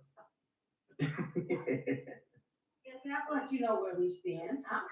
He gonna end up getting hurt by Cuz, bro. Brian Norman Sr. was a real legitimate super middleweight with a crazy good record, bro. Can I ask? You don't pee out the woods, right? I go to the bathroom. I'm sorry. I go to the bathroom. Okay, when you need it, right? You can really not go to the bathroom in like 12 hours? Yeah, if you don't consume anything, of course. Oh, well, I suppose that's true too, but I would think that, you know, drinking water is really pretty important. Hey, Blood, we can hear you. I don't consume anything. I mean, Hey, Jay Smith. Jay Smith, my nigga, we can hear you, my nigga. You gotta go on mute if you're gonna put her in a bag. Yeah. But like I was saying. And to shuttle up my cruiser. With that, yo, he don't know. I don't even think he know about the new joint. We might gotta exit out and like. Oh no, he know because he can hear. He gotta. All you gotta do is hit the mute, John. But yeah, and like, listen, bro, it works in mysterious ways. You see how the lady is asking him all types of questions. When you know the law, you just say, "Well, no, ma'am, it doesn't work like that." Have you ever fasted? Oh no, yeah. If you're not, your body works a certain way due to law. The more water you drink, the more you'll get rid of. If you're not drinking any water, you won't go to the bathroom. It's that simple. What are we talking about? If you box a certain way, you'll do a certain thing. Like God, can you give us a recap on like the CYP, like LA work, like how you doing? How was Dion looking? Dion didn't go this time. It was just CY. Dion didn't go this time. It was just CYP. He did listen, bro. They always do good for the fact that they show up and they don't quit. Like they not looking like hoes in there. Like he not worried about getting beat up. He knowing he gonna get beat up. Like I don't know how niggas think they learn boxing, but every nigga I ever heard learn, he got beat up by somebody. Somebody whooped his ass. Prentice got his ass. They beat up the first nigga, and they said, all right, let me see if you ready for this nigga, and then they get spanked. Yeah, you see what I'm saying? Like, in order to get good, you gotta spar, bro, and you gotta spar at a certain pace. And you gotta have somebody more experienced because they can always turn it down. And then, or turn it up. I mean, they go on your level. They're gonna let you get your work off. You ain't gotta be waiting and being patient. When you get work with niggas who never worked before, it could be too wild. When they working like that, you gotta slow niggas down. Start them off with just body work, jab work. He was sparring somebody whose daddy was a pro, and he had 5 amateurs. He was a fireman. He fight in the police fireman league. He had real life skills. Like he was fighting. Sparring a nigga named Alberto Gomez from San Diego. Actually, I was working with dude trying to set up an account with the firemen to go down there and train him and get paid the bread. Go to San Diego. How's the Lamont Quarterman cuz doing? Lamont Quarterman doing good. He called me today because he was having some digestive issues because I keep telling niggas you got to follow Ham's laws. I literally trained him on the diet, on the vegan diet. He never was ever this strong and this ripped in his life. And Lamont big as shit, bro. Pause. Like he about 6, he's 6 feet, clearly 6 feet, 6'1", and he walk around like 180. He could fight at 168. He really could fight at 160 for real, because he really lean. Like if he was on the vegan diet, 168 is easy. He'd be chopping shit down. Like that's what I'm saying. It's laws, bro, to everything. And people be thinking they know the law and they don't know it. You don't make up your own laws to boxing. It just never thrived like that. And for it to be 12, some of y'all must be on the West Coast. Like my man Khaled is on the East though. But it's good because he always cooking. But yeah, Lamont Quarterman good. He just hit me because he need more fiber. And I told him he had to get them chia seeds because chia seeds is like sea moss. They turn into a gel and they protein. They coat your stomach and help you digest things. They got a certain amount of fiber. It's important.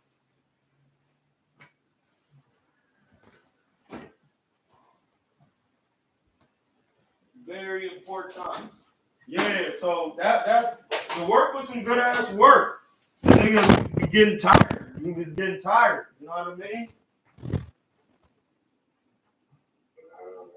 Can't get tired. As soon as you get tired, that's a wrap. Everybody get tired. As soon as niggas get tired, that's GG's. So why didn't if you get tired, if that's when you get tired and it's over, then why didn't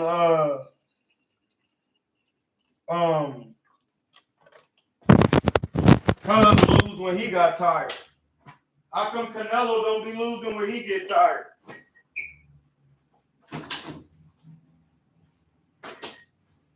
How come Canelo don't lose when he get tired? He used to be getting niggas out of there, that's why.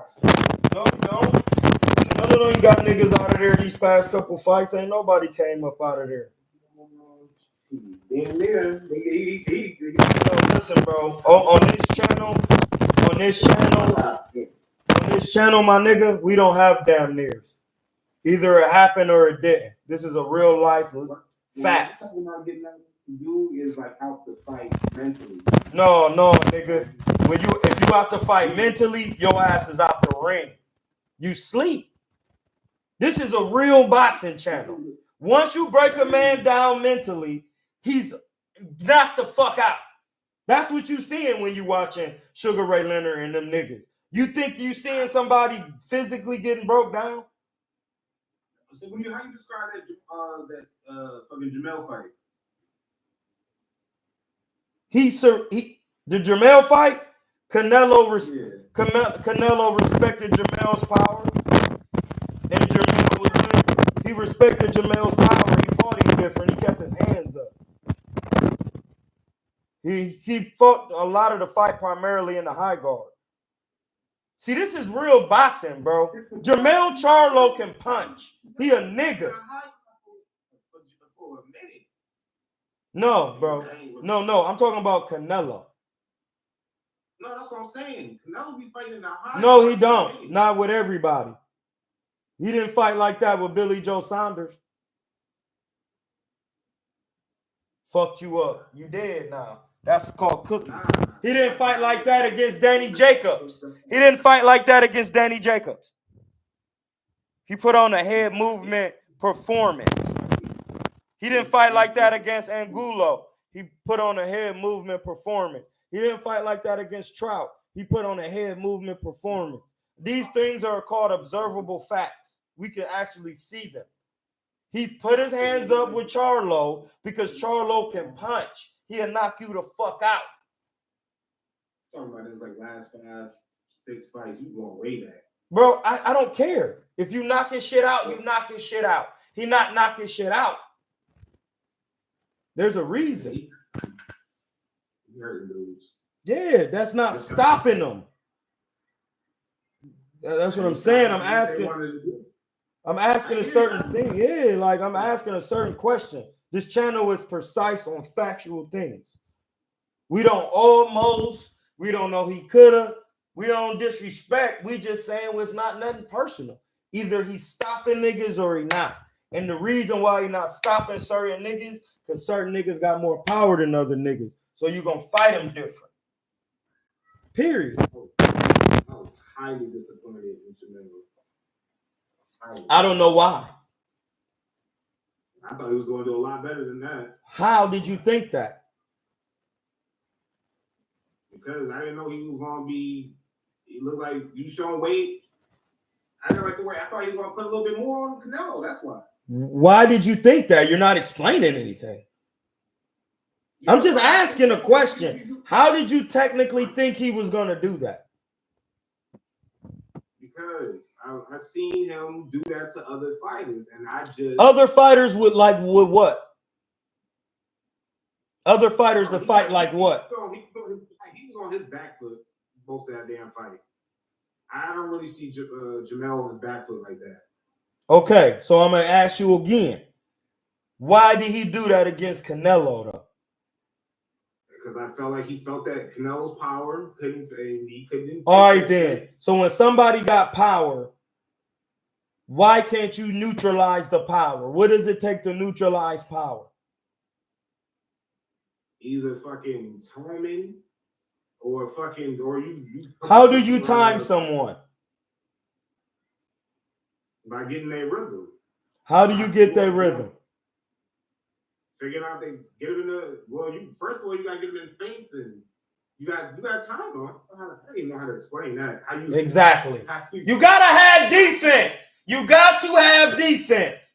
That's the difference between niggas who just boxed professionally and so niggas get to talking, and it's not against you. It's just showing how niggas who be coaching niggas, like Benavidez's daddy, Teofimo daddy, Boots daddy. That's how you sound. That's why I'm keep asking you over and over, explain us something of substance. Listen, you move your head when Charlo throw a stiff spear jab, because that's the only jab he throw. And when you slip it, you come back with a shot. But then you got to be careful because Charlo can take a shot and come back with a hard shot. So Canelo got to answer. Canelo has to punch and then put his hands back up. Yeah. He respected the Charlos. He heard them talking shit. He know they come to work. He want to really see if they about it. They wasn't about it. Why? They don't have defense. So when niggas saying, I don't know what you're looking at. That's why I need niggas to be really listening. Because I'm asking the questions and you like, well, I don't even know how to explain it. Yeah, because niggas don't know how to explain defense. Again, it's just that simple. Niggas don't know how to teach it, explain it, execute it fundamentally, show somebody how to stand defensively, how to slip a defensive shot properly. Like, it's that simple, bro. Was the weight, do you think similar No. Crawford? Nah, that was the weight. No. It's their defense. If you're around, listen, bro, unless you at a certain height advantage, it's not going to make a difference. The reason why Crawford doesn't stand a chance against Canelo is because Crawford has never stopped no punches from anybody at 175. It has nothing to matter when he was getting hit at 135 because we seen nobody was fucking him up at 47 or hurting him. So, but he ain't took no 75 punches. And then when he got in there at 54 with Madrimov, he wasn't willing to walk him down, slipping and breaking that nigga down. That's what it showed me. He's ready for Canelo. Stopping Madrimov. You put Madrimov in there with Canelo, he's cooked.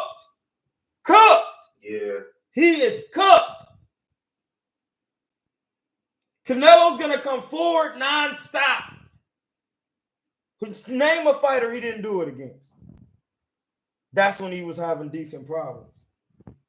Now when he's mastered his shit now. Now he having a problem with niggas at 75 because now 68 is it. That's when the weight classes come in. 68 is it. The wrong man at 75, a pack is busted. That's it. Thinking he can beat better BF is not a thing. Don't do it. I know what you think, but it's not a thing. It's not a thing, bro. Remember, Better Biev lost to Alexander Usyk in the Olympics. Right, bro. Hey, yo, I'm saying facts. I'm on mute. Yes, bro. Stay far away. Yeah, like, it's not a thing, bro. You ever heard him calling out Better Biev? Never. All right, yeah. It's all right then. Better Biev is not the guy you listen, bro.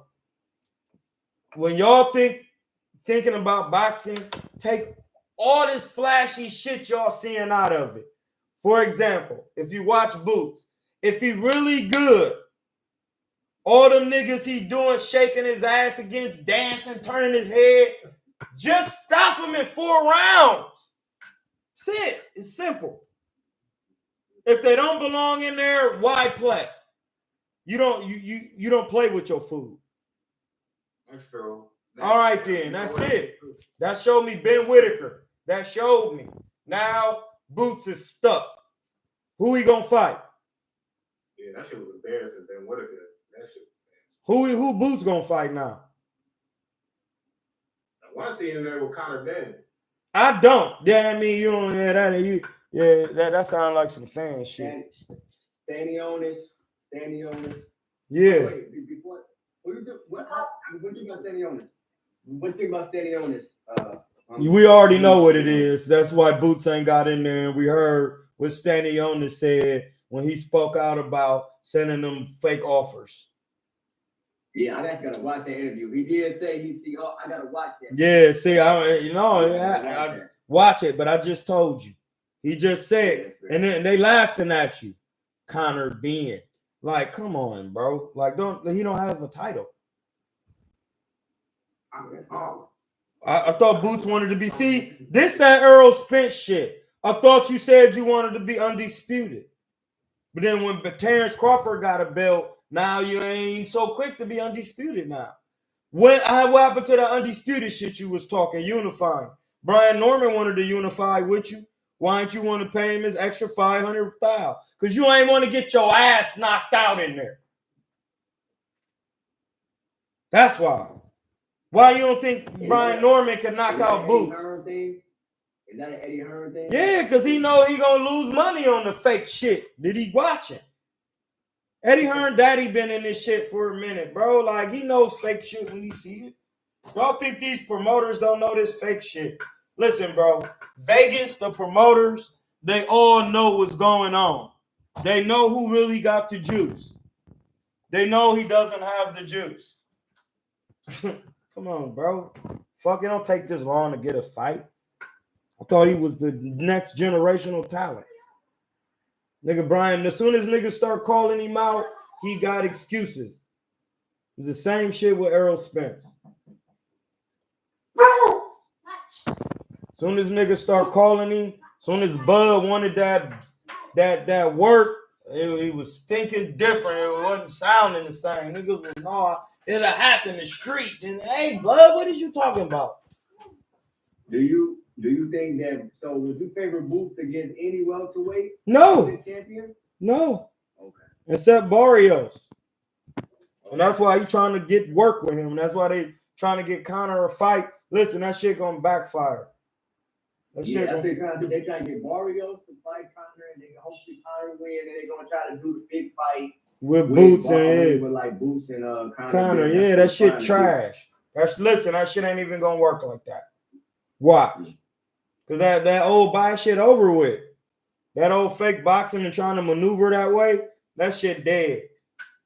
Conor being liable to get smoked by Barrios. Exactly. Either you got the craft or you don't. Conor Ben need to be at 35. My nigga, like nigga little shit in there. Like, what is he doing? What are you talking about, bro? This is a real boxing channel. I didn't even know that, bro. Oh shit. Like, bro, like, we talking real boxing. Why is Conor being at 47 when he should be at 35? He little. Like, he's a 5'6", bro. He walking up to Chris Eubank Jr. like he really can get some work with. Man, go sit down, my nigga. But they trying to negotiate. I didn't know that. They trying to negotiate that like that. Bro, that shit was They wasn't, bro. That's cap. That's cap. That's cap. That's just cap. That's media cap. That shit does not work over here. They be trying to hold that nigga. I ain't gonna hold you. Chris Eubank, they be trying to hold him so bad. No, listen, bro. I'm gonna give you proof. Nobody can hold you. You only listen. If you a hoe, you a hoe. Nobody holding you. how this works. Remember, we work off the Kabbalah. The fifth law is God neither protects, punishes, nor rewards. It left you with the comfort of controlling these yourselves. Nobody, listen, that law right there shuts everything down. The fifth law of the Kabbalah is the grim or the great reaper. You reap what you sow. That's the fifth law of Heruhuti. That's the fifth law. The Supreme Being has nothing to do with this. The law has been put in place by the Supreme Being's Lord. If Connor's a hoe, it's because he a hoe. That's it. And I mean, due to his technical skill, not improving it. That's it. Listen, bro, everybody, a rich man sometimes will make a weak man. It's really hard to make a strong man when you rich, like Chris Eubank. Like, you got everything. Yo, would you say Tank and Canelo, that probably the most similarities? Out of like any of the guys that we mentioned? I mean, yeah, because they, listen, bro, on the highest level of boxing and the all-time greats, like when they get into certain skill sets, they all got the same skill. Joe Frazier is still moving his head. But listen, bro, you never bow to a man. I know the Asiatics be doing that, and you Asiatic, but you bow to yourself. You on live? Yeah, we live, nigga. My life is live.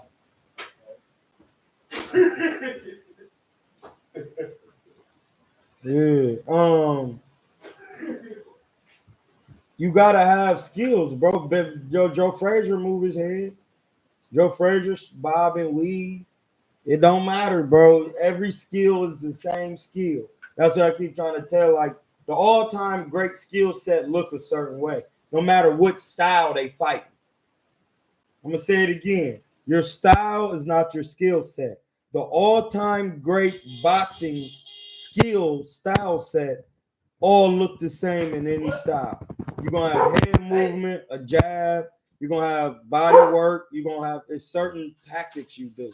There's certain things you do while you boxing.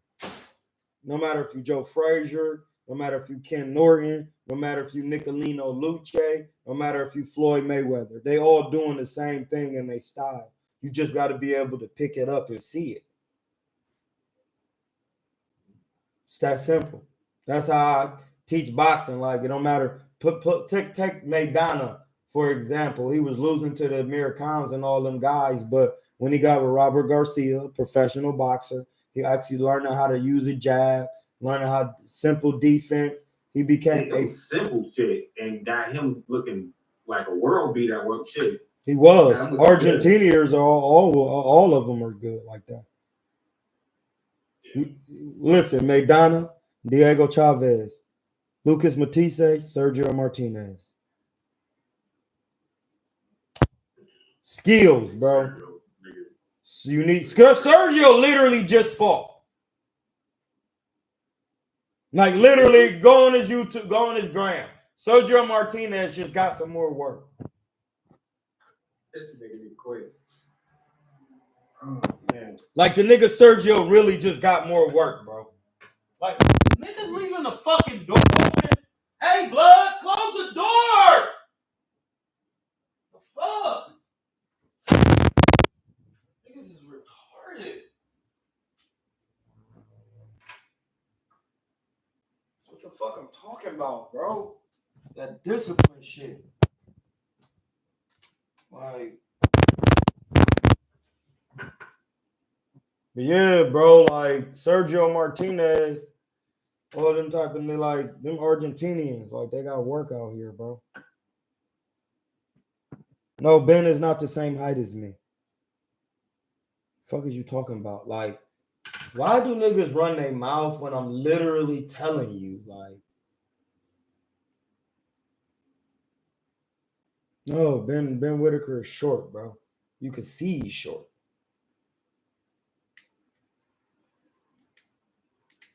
Like he's little. He's a 35-pounder. You need to stop the madness. But listen, if he was listen, that's the thing. That height you can't escape, and that's where that strength and power come in.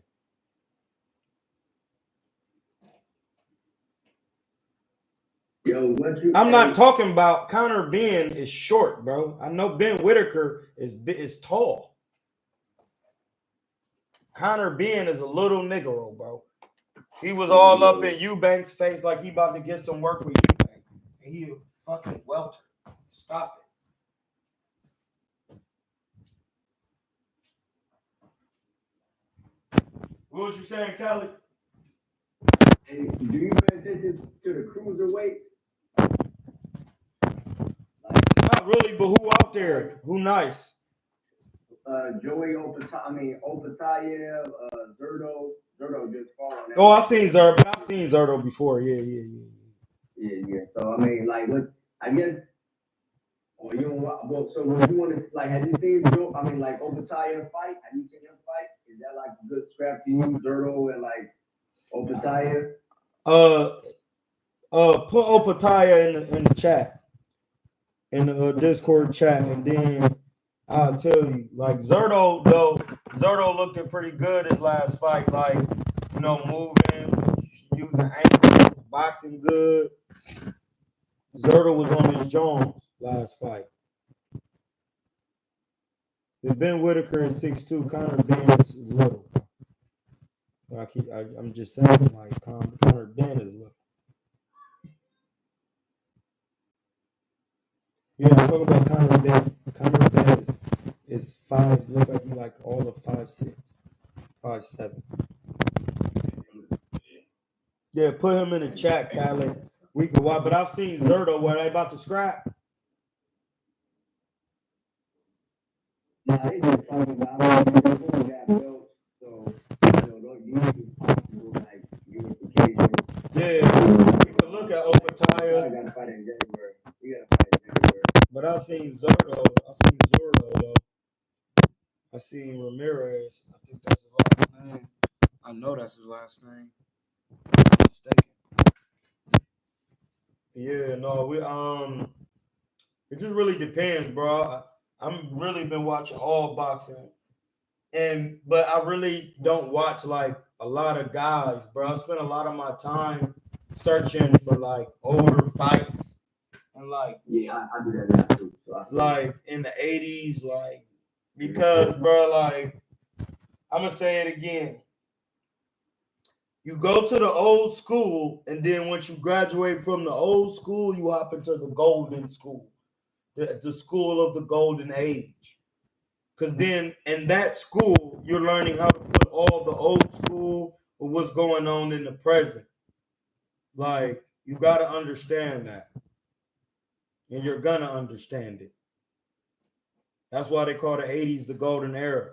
And you can only start a golden era if you have a quantum physical thing like a four kings.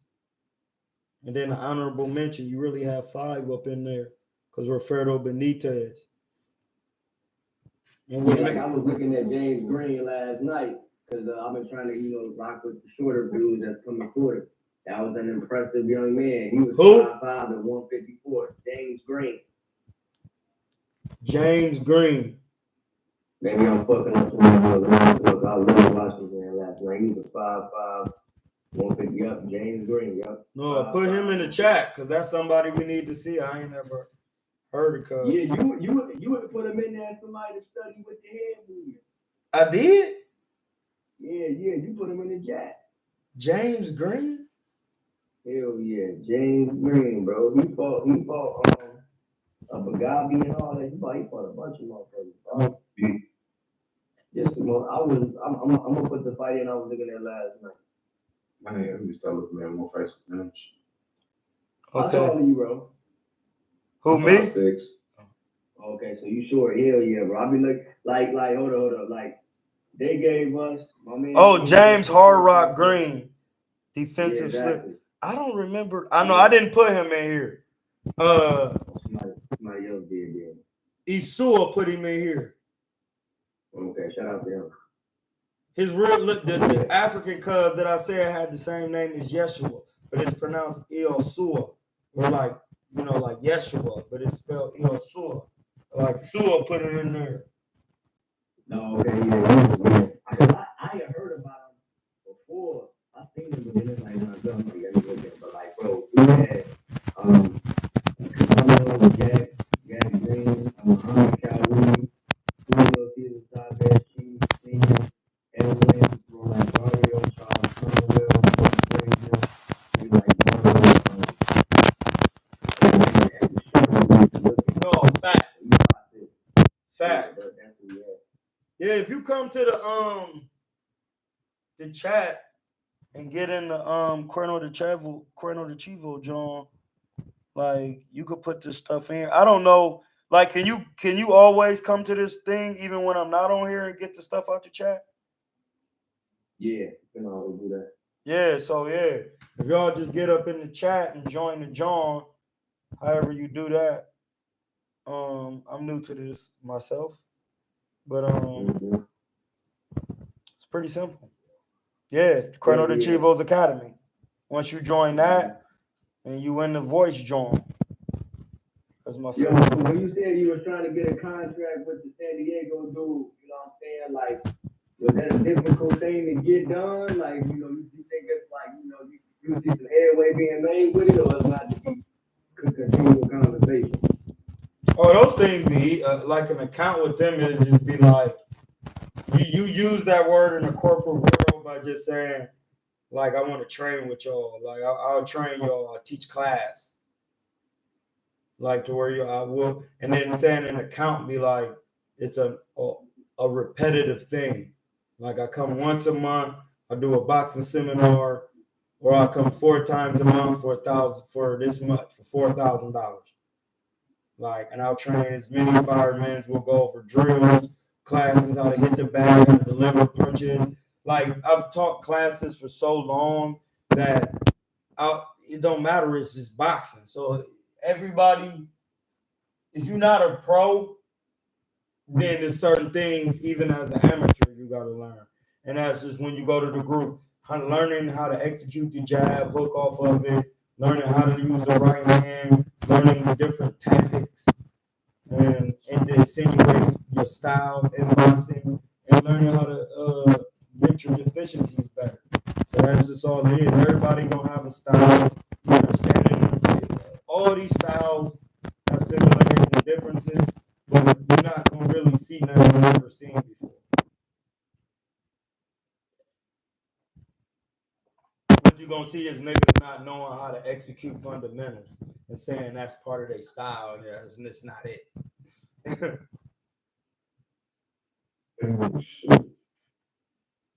That's about it. It says Blood Hamza retired from pro boxing.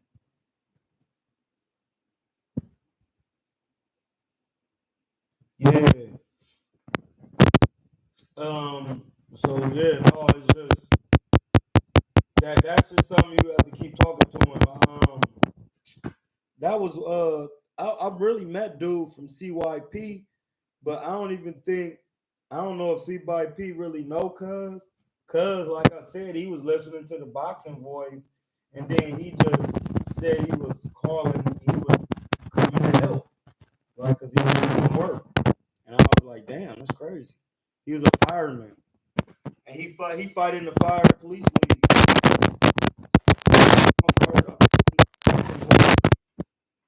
I heard that you need some help, so I just drove up. That's hard. That's hard. Hey, that's hard as fuck. Bro, ain't that crazy? That's hard. That's crazy. That's hard as fuck, bro. I did work with some niggas. I don't know shit about that work. I'm here to work though.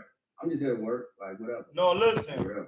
I got it when I was like, you got fights? You know what I'm saying? He was like, yeah, my dad was a pro. Like, my dad was a real pro. I'm like, for real?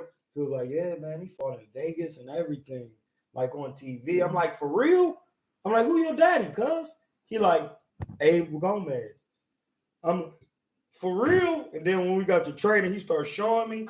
I was like, I said, what era your dad fought in? He said the 80s. I said, oh, your dad was real as fuck then, bro. Like, I already know. I'm like, your dad had to be real. Like, if your dad was on TV in the 80s, he had to have something in there, buddy. And his dad was a featherweight. Oh, yeah. Mexican nigga. Listen, doing all this shit I just described. And then as soon as he started showing me his dad's footage when he stopped the nigga, he showed me how he was running the right hook to the body. And then because he was right-handed.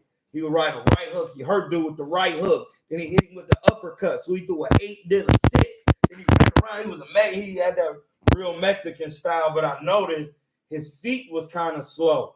So he took a while to break dude down that he was fighting because dude kept moving in the circle. So that's why the dude who was sparring CYP, I was like, bro, you got to get your footwork together. That's what they say about the Mexicans, period. So it ain't just you, period. Just you segregating you outside of all other fighters. And just saying you need footwork. They say all Mexicans have slow feet for real. So that means no matter what, and it's not just slow feet, it's educated feet, knowing how to step. So that means you know how to cut people off and start to do certain shit. So I put him on the ladder. I had him doing ladder drills, stepping, keeping his hands up, stepping, doing ladder drills on some Lomachenko shit. When they got done sparring, CYP, I had him stand in position in the right hand. And then in CYP, in his gym, he got football turf on the ground, and then he got ladders painted on them bitches. So then I have him stay in between the ladder and then just step forward, step backwards. That's it. What's up with Slick Nick? That's it. Like after they got done, listen, CYP was dead in sparring. Like he started out good the first round, and then the second and third round, he was holding and walking around, trying to survive. And dude, yeah, brother. Go ahead, bro. My fault. I was about to say, dude was just standing there like, come on, man. I'm like, no, ain't no fucking come on, bro. You will get on his ass, nigga. Fuck you mean, come on. Stop him to the body. The body is fair game. Stop him right now. I'm like, CYP, you better stop, bro. I'm like, go to his body. Dude going through his guts hard as fuck, bro. I got it on tape. Dude got skills. He like, boom, boom. CYP like, good shot. Then he like, bro, I can't do nothing. My arms is dead. Like, I'm like, bro, it don't matter. Like, see, this is the thing. When your arms is dead, that's when you punching the best. Because you're not forcing it. You just touching. CYP placing. CYP threw a fundamental jab. Mexican dude tried to slip in, ran into the jab, popping, bang. He stepped back. Good jab, dog. I'm like, see? why? You just got to let the jab go. I know in your mind you're thinking, since you don't have no power in it or that speed, has nothing to do with it. You just shoot it out like this. Pop, open your hand up and just flick it out and take all the power out of it. That's gonna run into it. CYP seemed like the type of brother that how he is on the boxing voice. He's not like that in real life. No, he like that in real life. Oh yeah, like okay. I'm thinking that like he just on here like this entertainment, but like no, it is entertainment, but he really like that though. Like, okay. And I'm gonna say this is why. He's from Compton. Okay. The reason why he from Compton, and he grew up in the system as an orphan. When you grow up in Compton and in the system, gang culture is just you listen. Oh, CYP could be in the gang but not claim the gang because you just got it. It's like Kendrick. We all know Kendrick a Crip, but he not into it. He's not claiming it. He not active as my nigga SP the Driller Man say. He not active. My nigga SP the Driller Man, I was in a joint with him for 5 days in San Diego. He's a real blood. And he said when he got in the gang, his daddy was a blood. And he was telling his dad how he was going to be. And he said his dad was like, all right. He thinks this shit. Listen, nigga, he said niggas be snitching, niggas is hoes. Like, he said it's not what you think, bro. And he said he don't even, it's the same thing. When I was in the joint with him, he like, bro, it's not, he was like, I'm not active. I'm not into that shit, bro. Like, he's like, yes, I was a real active blood. Like, niggas packed me out before. Like, he's from San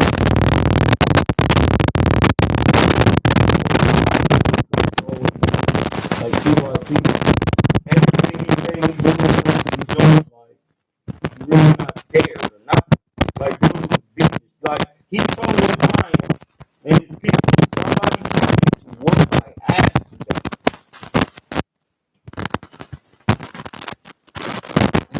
My mic acting up. What is it doing now? I hear you. No, I'm live. Oh.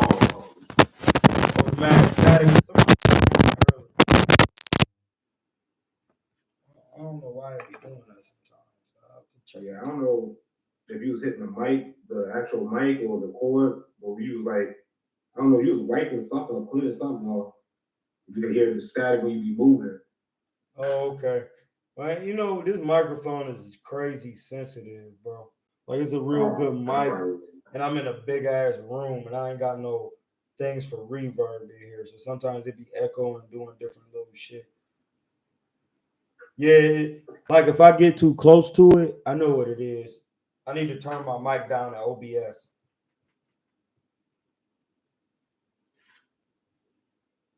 Yeah, no, it's just sometimes it is gonna act funny if I'm screaming and talking too loud into the mic, and the mic loud. So it's more or less the speaker you listening to it in is coming through static because I'm so loud on the mic. Yeah, you see, I'm just talking regular now. I got a real like that's why I bought this mic. This is a mic. It's literally from Rockville, Ohio.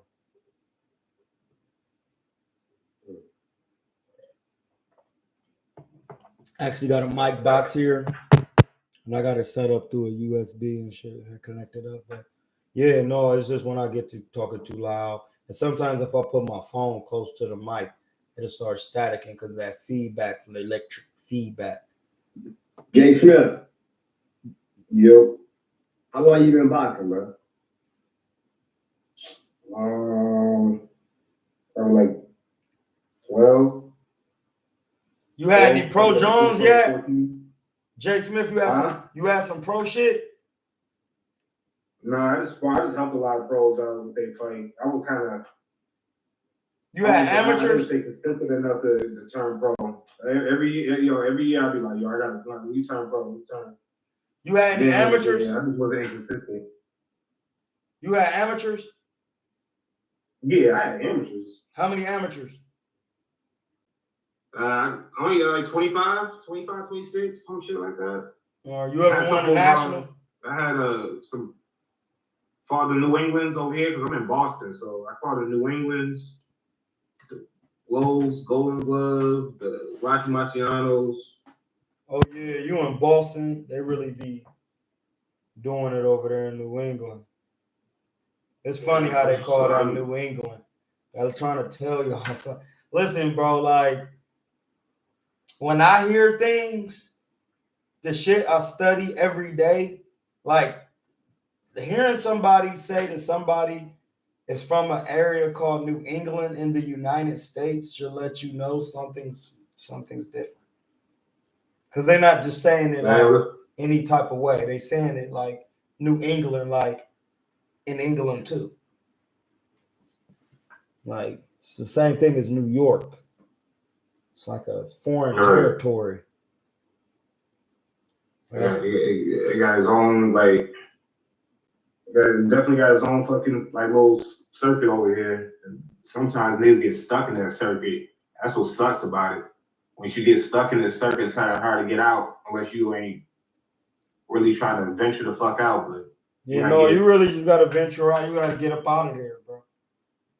Yeah, I know that's another time I be hesitating. I'm just trying to, but also too shit. Like I said, right now I'm heavy as fuck right now. So. Oh yeah, no, I think bro. I'm like what? least I you. think about like 200. Yeah. How tall are you? 5'6", like 200 right now. Yeah, that's how Mexican cuz was. But he didn't really look like.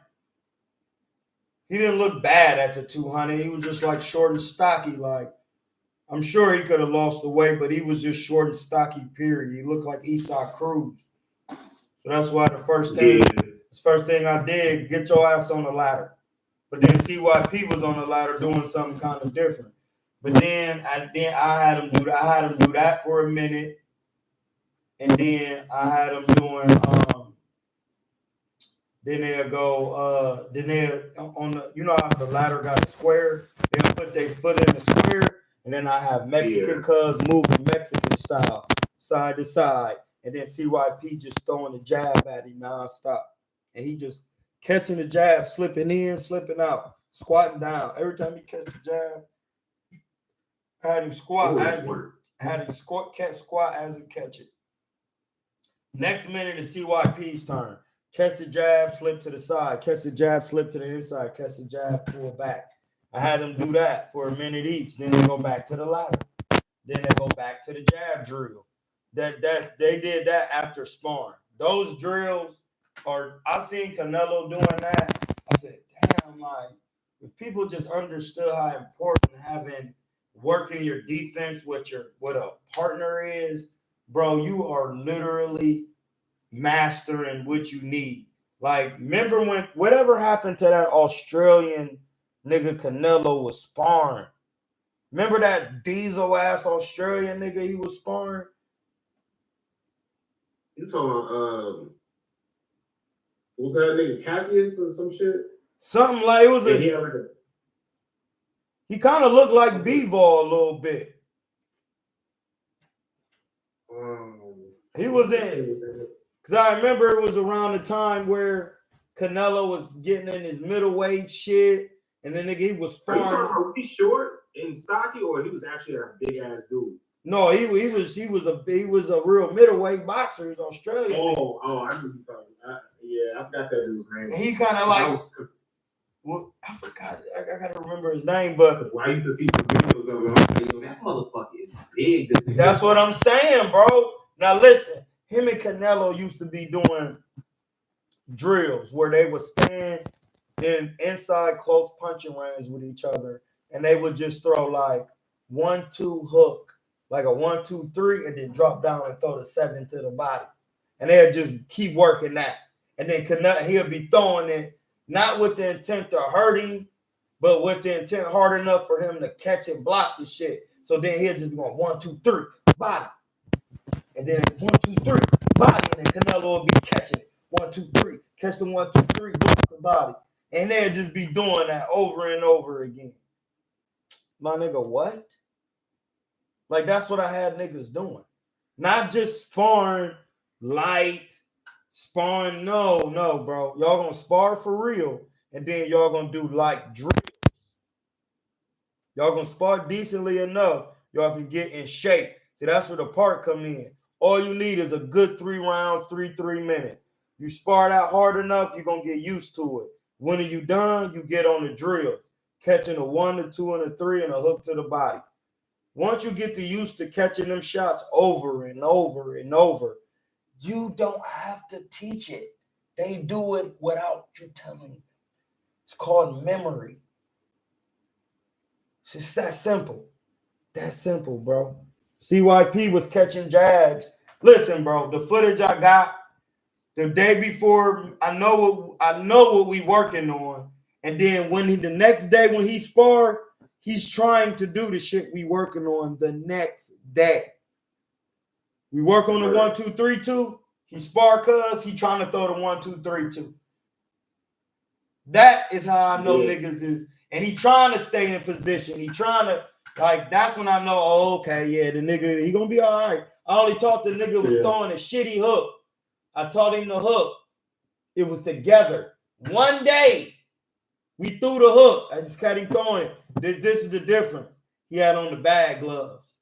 He had on the old school bag. He bought the old school. I showed him mine. I said, buy these TK boxing ones or the rival ones. I showed up this week. He said, "Hey, I got them gloves." You said, and that's why he's gonna be good. Because he's just doing what a nigga say. You get your look, you can feel that shit on the bag and get good placement. Well, that's how you learn how to get your placement on. Some old dude from New York showed me that shit. He's like, you gonna play so like as you feel it, so like the reason so you're learning how to place it because you feel how it feels on the bag. That's how you're able to learn how to place it, because when you're punching, you're just turning your punches a certain type of way. Is that how you feel it? Because you're trying to understand like how that actually works. Because I bought my bag gloves, they're on the way, and I'm just trying to see like how.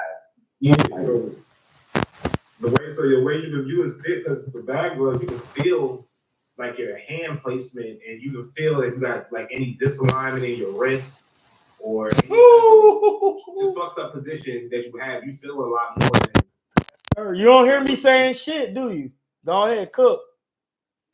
Well, you feel a lot more with than like hitting with the bag with a 16 ounce, because as soon as because I've seen niggas, put in work in sparring, and you think they doing something because they got like 16 or 18 ounces, and you see them get some 8s on, and it's like, nigga, what are you doing? Like, this shit is all over the place.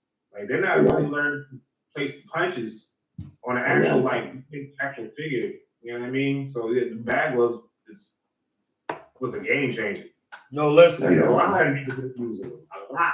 There's so much shit that niggas is not using. Like, just hearing this conversation right now, because I be in and out sometimes of fucking King's shit when you be spitting sometimes. Because sometimes I be coming in there, you be spitting fire like some Hannibal Lecter type shit. I'm like, oh, this ain't going off on somebody. And I was coming in and my mouth, but yo, you opened my eyes to a lot of shit. Even that shit when you just talked about, he's like, yo, you need to start looking at the flashy shit and look at what niggas are really doing. I'm like, yo, that actually makes sense. That's why I was homeboys gonna do this, because I'm expecting all the flashy shit. I'm like, yeah, you should you know what I mean? Niggas need to listen to you more. I ain't gonna hold you on that. It's not really listening to me. They need to just watch old school boxing. Like, if you watch old school boxing, but niggas be watching shit, don't know what the hell they looking at until somebody bring the attention. You know what I mean? This is the thing. If you watch enough of it, it'll come to you. Like, you gotta think, you can't just watch their fights, because they fights don't tell you how they got ready for their fight. You just let you know who trained. And then you can see they both trained. It's not a nigga who really not training, bro. That's not cap.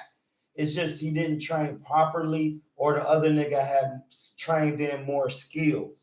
When you get the bag gloves on, you can, Emmanuel Stewart talk about it. You got to be able to punch with your hand loose, because it comes to, you move your hand quicker to the target when your fist is not balled up. And then when you got to put the bag glove on, Khaled, you're going to see that if you can't slap the bag, you will hurt a certain part of your hand. You will hurt your thumb. You can't be slapping with the bag glove. If you don't land that bitch square with all 4 knuckles flat, you're not landing a real shot. And then from the memory of doing that over and over and over, when you put on a real glove, whether it be a 16, you're going to be punching, and no padding is going to be stopping you from following through. No inches. You punch, you're going to all be punching, trying to feel your knuckle in the glove. And when you start, niggas are going to be hurt. Now, when you put on 8s, they're going to feel the real power, because you done built up. You ever seen the Asians? Put it like this. Kung Fu niggas, why you think they be hitting that wood soft with their flat knuckle? They trying to learn how to place a hard shot.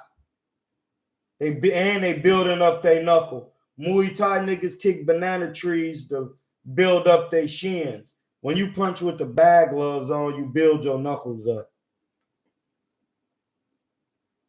You build your knuckles. Hey, bro, I cook. Listen, I got 8 hours worth of lives that I've done in a day. 2 and 3 hour lives is regular for me. When niggas ask questions, it's just easy. I'm just here to give out the information so niggas can actually get nice. Like nice, like Jake LaMotta, Sugar Ray Robinson, nice. Hey, bro. Hey, yo, Jay Smith. Hey, yo, who are some of the pros that you work with? I work with mostly, tell you the truth, mostly because me and Rashidi from the same area. I mostly work with him. Okay. His brother is older, he's the bigger brother that niggas are fighting. Well, I mean, you're not gonna know. Those are probably the noticeable ones. Dude, Mark DeLuca, fucking, he fought. I already knew he was gonna lose that fight, but he fought Kell Brook in one like at 54 or 60 or something like that. Oh wow. Okay. Yeah. All right. Yeah. I know about Kell Brooks. So yeah. Hey, what's your assessment of like Rashidi Ellis?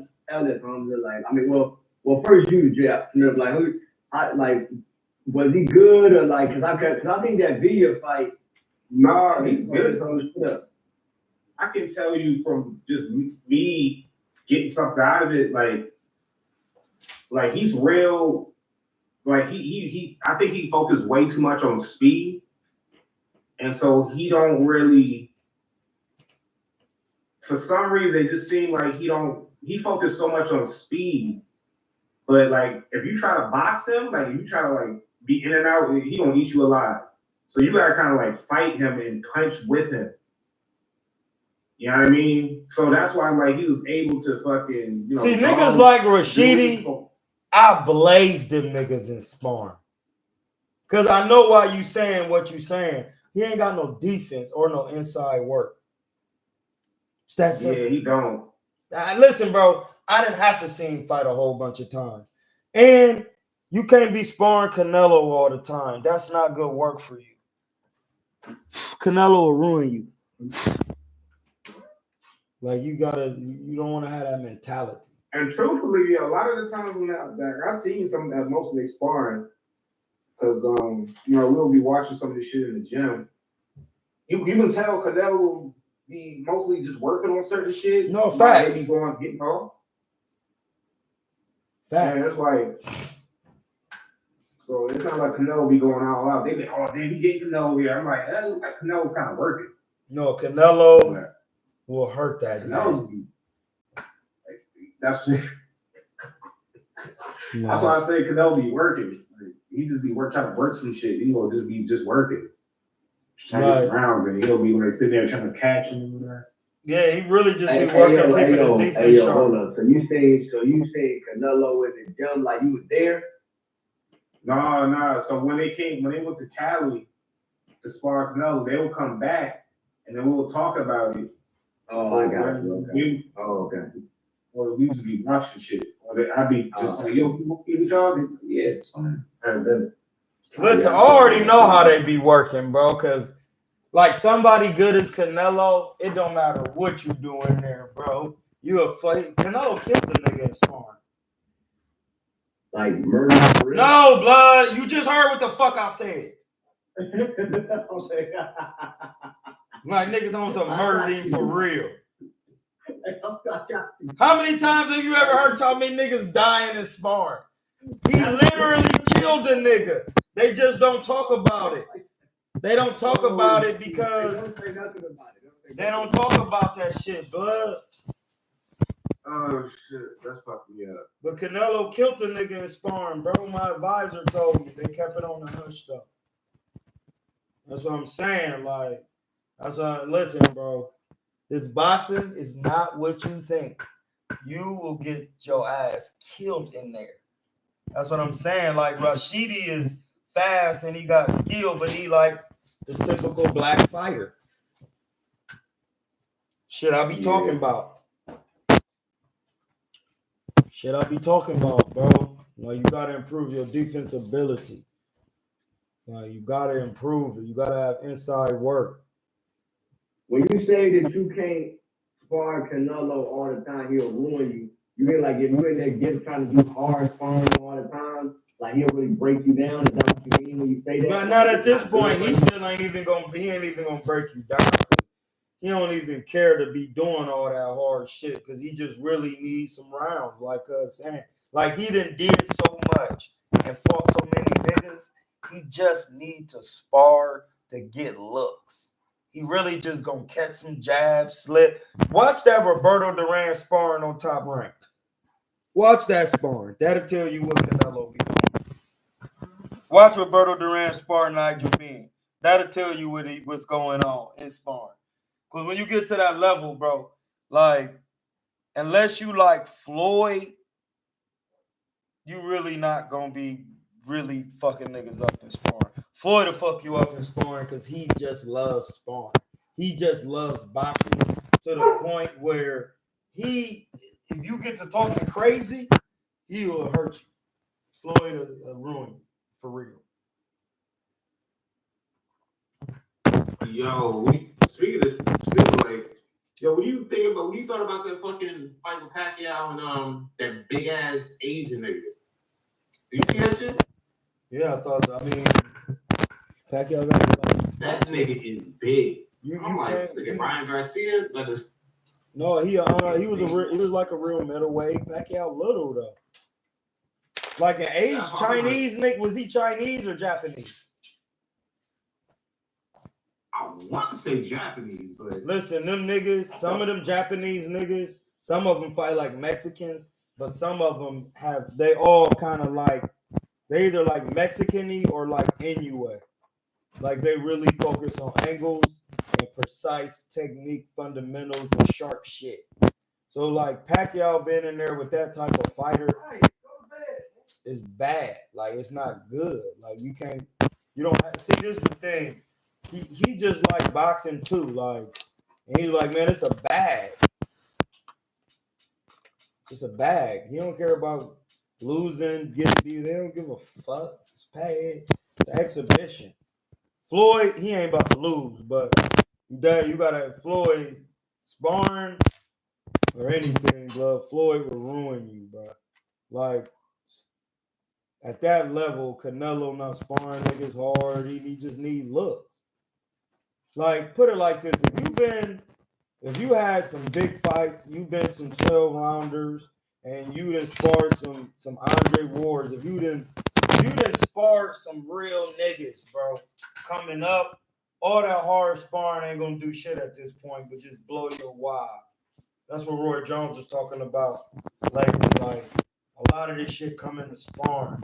Like, that's why I got injured. Nobody never did really fucking touch me in no fight, except that big ass Mexican. But other than that, that was one fighter. It's not even a Lugo fight. He headbutted me, but he wasn't punching. Like that tall Mexican nigga I fought twice, he was not punching like that, but I still felt a little heaviness of his punches because I was so relaxed and I had to come forward in the high guard. The second fight, I boxed him and I didn't feel his punches at all. But it don't mean you don't feel them when you. Yeah. His name was Carlos Martinez.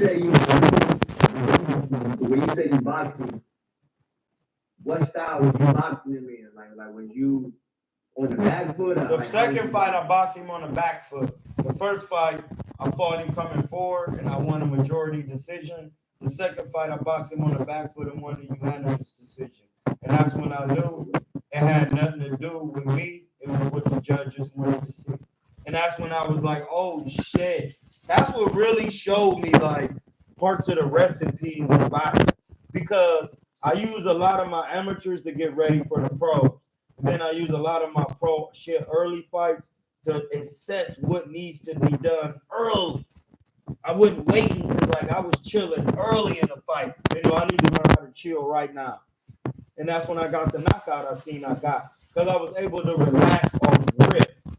That's when you knock somebody out. When you can relax. And you can only relax when you got supreme defense. Like when I learned that I had defense is when I'm like, all right. Because when I went to Mexico, I'm thinking I'm going to get somebody who come forward and I get the box and look sweet. Nigga, listen, bro. If y'all niggas was to actually see me box off the back foot, you would be like, man, you one of the greatest boxers I ever fucking seen. Nigga, I box off the back foot, niggas be getting fucked up. Especially when I get on my quick, shifty head movement type shit. Man, you not, and I'm countering one shot. nigga, you better be dead after a couple rounds. Because you're not going to be landing nothing. I'm going to be hitting you with one shot at a time. You slow down punches. I'm going to start putting combinations together. Like I knew how to box from watching Floyd. And I always knew, like, you can't even land combinations on nobody in the center of the ring. Because all they going to do is back out on your dumb ass. So, like, even a nigga thinking he going to just, in the center of the ring, it don't really work like that. When you get to an elite level, a nigga just take a walk on your dumb ass. That's what I'm saying. Benavidez getting hit by sweet hands with combinations in the middle of the ring means when he go up and weight, somebody gonna fuck him up. Ain't got nothing to do with what I'm saying. You can't be doing that in no higher weight class. Don't work like that. They're gonna have problems with Morrell. Morrell is not a Cuban boxer. He comes forward and he punching. Hey, yo, say what you just said again. You said that him taking punches in the middle of the ring, are you highlighting his lack of defense or like? Yeah, like you taking punches in the middle of the ring from Caleb is not the same as Morrell. That shows me you're not ready for an upper weight class because your defense is not good, my nigga. If you don't have real defense, you're not ready for no fucking weight class. Not even your mama weight. Your mama will slap you to the ground. You don't know how to slip punches properly. Not the way you want to slip them. The way you're supposed to slip them so that way you could come back with a perfect counter. That's what I'm talking about. So if y'all niggas want to understand boxing in KuernoDeChivo's Academy, when you slip a shot, you should be able to come back with a right hand like you throwing it on the bag. If you can't, you ain't slipping this shit right. If you slip a hook, you come back with a hook like you throwing it on the bag. If you practicing it like that, it's going to work like that. If you not practicing it like that, how the fuck is you slipping to load the hook up? Yeah, I got paid to teach niggas how to do this. That's why I do it the way I have to teach it. Because the niggas who came to me, they wasn't boxers from jump. They were nerds. You got to build clients from scratch when you're a pro boxer. They want to do mitts when you're a trainer. They're not coming to hit no bag for real. They want to be on the mitts. They want to really learn it. I'm charging $170. I don't have time for niggas to be saying, I learned this from Hamza. I look like shit. I'm not going to get paid doing that. You know what? Mug didn't even ask this question in a while, and I never heard you break this down. So, what would a Canelo Alvarez and David Benavidez fight look like? That's what I used to break it down all the time, Khalid. It's not a good fight for David. I got you.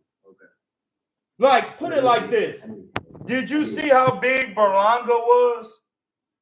Yes. Him and David is the same size. Okay. David come forward, and that's it. He don't even got the power Berlanga got. Why do niggas think David Benavidez got all this power, bro? He don't. Yeah, he don't. He don't. Not like that. Listen, what made him famous? The Porky Medina combination fight. When he threw all them punches against Porky Medina and dropped him. That ain't real fucking boxing. You not that. Listen, those punches he threw were amateurish by nature. When I watch when Caleb throw his combinations, they're actual combinations. 1-2-5-2, 3-2-5-2. That's a fact. I know. That's a real fighter. Real combinations. David Benavidez is throwing shoe shines of flurry. That is not going to work on Canelo. Not having a jab is not going to work on Canelo. None of that shit going to work, bro. Say what you can talk about the weight. You can talk about all of it. Well, if that was the case, why didn't he stop Caleb with all of that shit? they're gonna say Caleb was holding in the ref. Well, why didn't he? Well, why didn't Caleb hold Canelo? Niggas never have. I've been breaking it down. Niggas haven't answered those questions.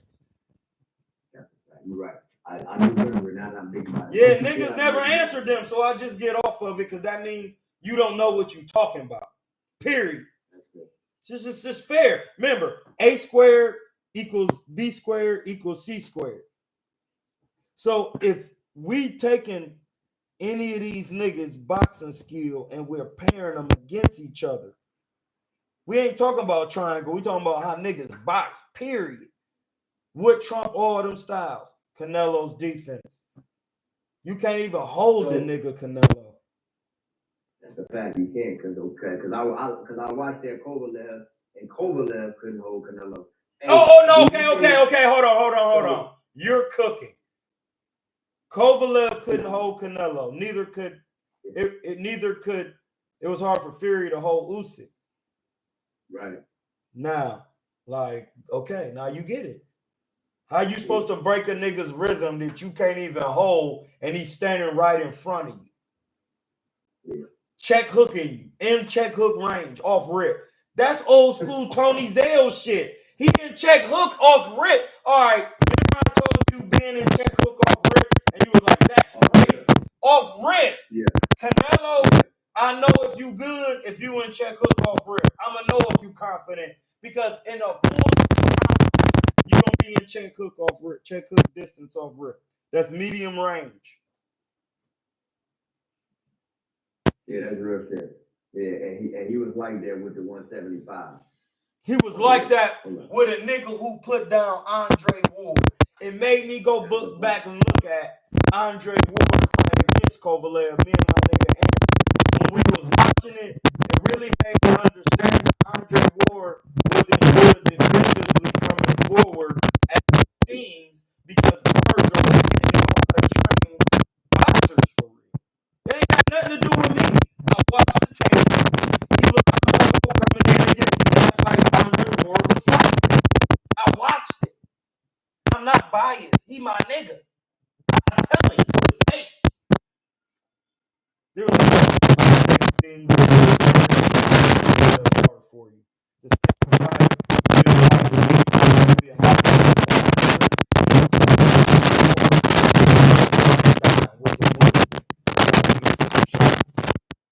but it wouldn't have been that hard if you would have knew how to fight forward with Dre. They would have taught you how to catch punches and get shots over on the inside. How Dre fight is how Kareem fight. Coming forward, Kareem Mayfield. Like, I seen it. I sparred Kareem. I watched Dre against Kovalev. He duck his head be over the knees, and he's coming forward like John Porter. That is not it. I don't give a fuck who you are. I notice it. Don't want my fighter doing that shit. Because that's going to make a fight hard. Now, if we talking boxing or if we sucking niggas' dicks. Now what? So what you think that Canelo don't deem it as a big fight? Great dudes always want to get in there and boxing talk. We just talking boxing. No, Aaron like turn it on. Hey, blood, this boxing. We sucking niggas' dicks. Like, I'm just saying, I gotta say it like that because niggas come on my channel and they be trying to be biased with niggas. I don't give a fuck who you is. I was in the gym arguing with Virgil. You're not explaining it right. I know boxing. You telling me to do something and you're not explaining it. That's why I'm not executing it. You're supposed to tell me to catch and counter out the high guard with the jab. You're not saying that. Whatever you saying, I don't even know what the fuck you talking about, Verge. That's why I'm not doing it. Then when I start doing it off my own thoughts and how I put it together, then you put your hands up in there and say, there you go. And I say, nigga will say that then. What you talking about, sir? I've been saying, no, the fuck you wasn't, bruh. You never boxed before. You didn't say catch and counter Bilal no matter what Bilal throw, catch and counter him out the high guard, and then use the Dre stiff arm, and then throw the left hand down the pipe, moving backwards or front. That's all you need to do. He didn't say none of that. He couldn't even explain it. Then you go to his fights, and then he up in there, Drake, Ali got up, hey, blood. Hey, Drake, do not go in there throwing punches with Kovalev in the first 4 rounds because his power is supreme in them rounds. Wear him down, but even if your leg is, your knee is tie him up, working, make it ugly in there. How do you get in there? By moving your head slightly, pulling off some shots. Let Kovalev come to you in spots. When he come in, slip the jab him to the body in spots, wearing down. He was able to do that in the second fight with movement. But if you don't have nobody to explain that to you from a technical boxing perspective, you're not going to achieve it. It's going to look like trash in that bitch. It's not going to look. It's not going to look like when you see Lamada walking niggas down or any other fighter like Canelo. That's all I'm saying. If you're mad about it, you gotta learn some shit. We just heard a guy on here coming down here talking about hey, blood, you ain't tell me shit. I said you win the Nationals, you get $25. You lost in the second round. You didn't do shit. You didn't train. You're not listening. And then on top of that, even when you went out there without the coaching, the training would have took you over the top. You would have told them niggas, no, Hamza and my dad said do it like this. And you would have just did it.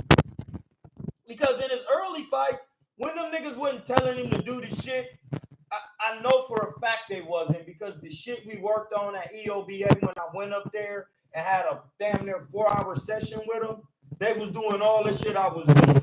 And the shit Aaron's dad, the big Aaron be telling them niggas to do. Because Aaron had moves that he actually do in sparring that Akai was doing on top of tying niggas up. Amateurs don't even know how to tie niggas up in sparring. For real. To like stop their rhythm. Akai was doing that how I was telling him to do it. Like he literally was coming in, like he was electing to tie a nigga up. He was like moving his head, getting in inside and tying a nigga up because he would needed to get some air. We both can see it. Yes, sir. Hey, yo, so why you think that the Canelo fight and Dave Benavidez fight didn't happen? Because they didn't want to pay him the money. They didn't want to pay him the money. It didn't happen because he's not worth the money. David Benavidez is not worth the money.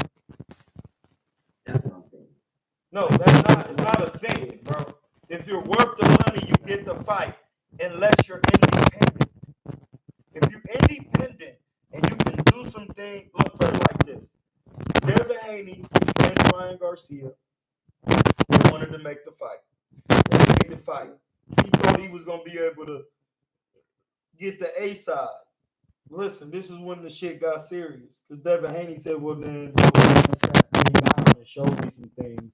We actually had the numbers to. So I had to take that.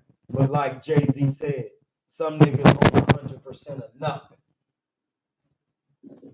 All right then. So Devin Haney came to the table. He took what he got. He got a crazy split. Made crazy bread anyway. They didn't do a lot of pay-per-view. I think they did like 300,000. That was like a floor. That was the best that Devin ever did because his double good. So what do you do? What's David Benavidez numbers? How many pay-per-views have he been on? What was the numbers? If he headlined the pay-per-view. Yeah, he did the plant that did like 175. And his last one with Andre didn't do it at all. All right, now look. If we take this to the music industry, we already know what the million is. Yeah. We know what 500 is. We know what 300 is. Floyd's first fight against Arturo Gotti was 300 something. Then his numbers went up. If you don't have those, my nigga Aaron said he's still on undercards, and that's why he can't get no fight with Canelo. He don't have enough, he hasn't accrued enough revenue through tax. See, this is where boxing get crazy technical. He hasn't taxed enough money to fight Canelo, bro. No, listen, I tell you, when you go on the Boxing Voice and they talk about David Benavidez, the show is only for 45 minutes. Put a Canelo show in that bitch, that show 8 hours. That's fair. All right, then. It's the market. Metal. My nigga do metal. Pause. My nigga, that's why they call him heavy metal.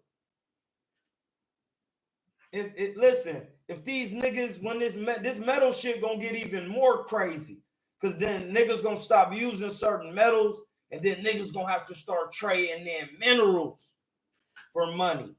That's the new wave. Remember, these Tesla locomotive engines got different cobalt and different metals, bro. You need to be finding them bitches, taking them to places. Hey, take this apart. That's why you think it's cost that much. Why you think it weigh that much? Yeah, bro. Like, I'm not. It's law. It's just law. That's all it is, bro. It's just law. I'm not making none of this shit up. I'm just a messenger for the Supreme Being. But that's very interesting, bro, because like the Bible boys, somebody is like a real headline act, and it really don't be that. You know what I'm saying? Why? Listen, Ness be saying that. Yeah. Like, y'all niggas, y'all gotta really listen. Nessa be like, and then I'm off after this. Nessa be like, man, this is gonna be a quick show, man. Y'all, this is a hardcore show. I don't know, David Benavidez ain't got no fans. Ain't nobody calling in. Look, I'm having a David Benavidez show. Nobody's calling in. Right there, that let me. You don't. This shit is not rocket science. We can take it to anything. Like anything, bro. Like, it's niggas just don't. They don't have a recipe, bro. And skills pay the bills. Skills pay the bills, bro. And you gotta have recipe. Like, you gotta have swag. David, listen. The nigga could listen. We know the nigga could dress though. We don't say Big V-Taz. Don't be putting that shit on though. Let's be honest. Nah, he put some shit on. No, David be putting some shit on. His body's tight. He be putting some shit on. And he don't be looking bad how he be flexing his shit.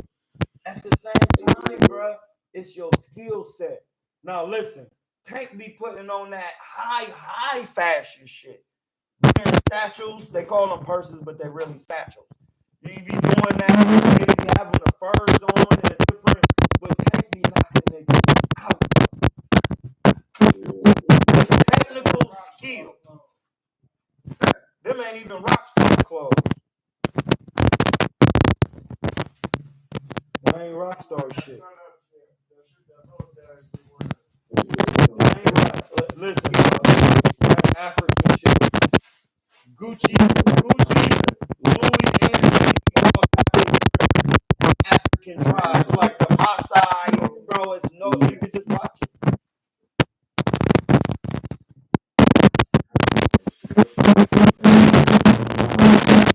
I be trying to get it, bro. Okay, put it like this. What's the under the what?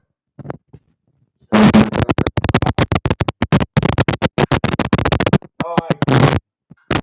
That's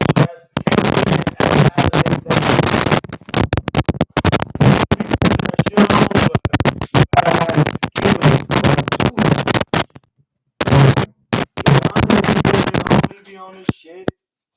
He might be on his rock star. He might be wearing his wallet chains. Then one day he might be doing some different shit. I dress like that. I wear leathers. I be dressing like on my rock star shit. Then I could really throw on a Shavar kameez. I be mixing and matching. I be putting that shit on. But niggas just sometimes don't have the recipe all the way. He don't be knocking niggas out, bro. You gotta learn how to stop everything in this side. Yeah. That's all, bro. It's really shit. Like, he not a hard puncher. You can't be getting in there struggling against Plant. You gotta stop Plant. You can't stop Plant. You there's some shit you lacking on. I ain't here to talk about. I don't want to hear about what he was doing. There's no excuses. You didn't stop him, and all had to do with skill at that point. That's all. You got to do with skill. That's just really all it is, y'all. Yeah, we done for today. It's been 2:40.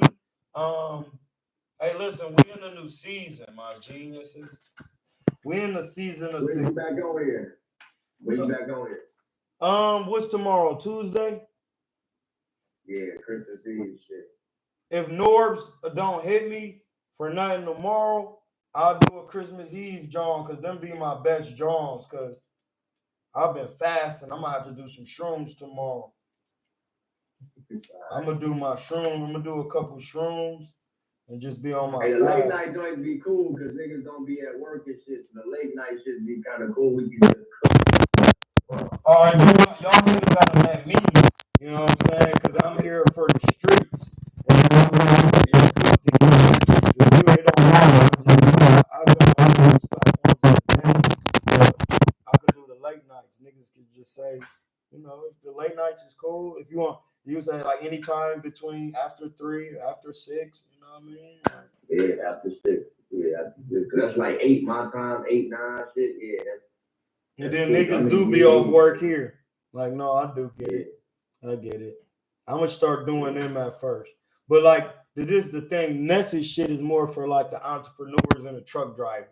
You know what I'm saying? Yeah. Like, so that just give me more insight of what I need to do, because I'm about to start live streaming from OBS and figuring out how to put the shit at the bottom, how like my nigga Norbs be doing, like from battle rap, because I'll be on Norbs shit too. Y'all listen, if y'all really want to see me cook some shit too and get some more good shit, go on my nigga Norbs shit, because he be having the whole shit, be using, and we about to be having guests on there.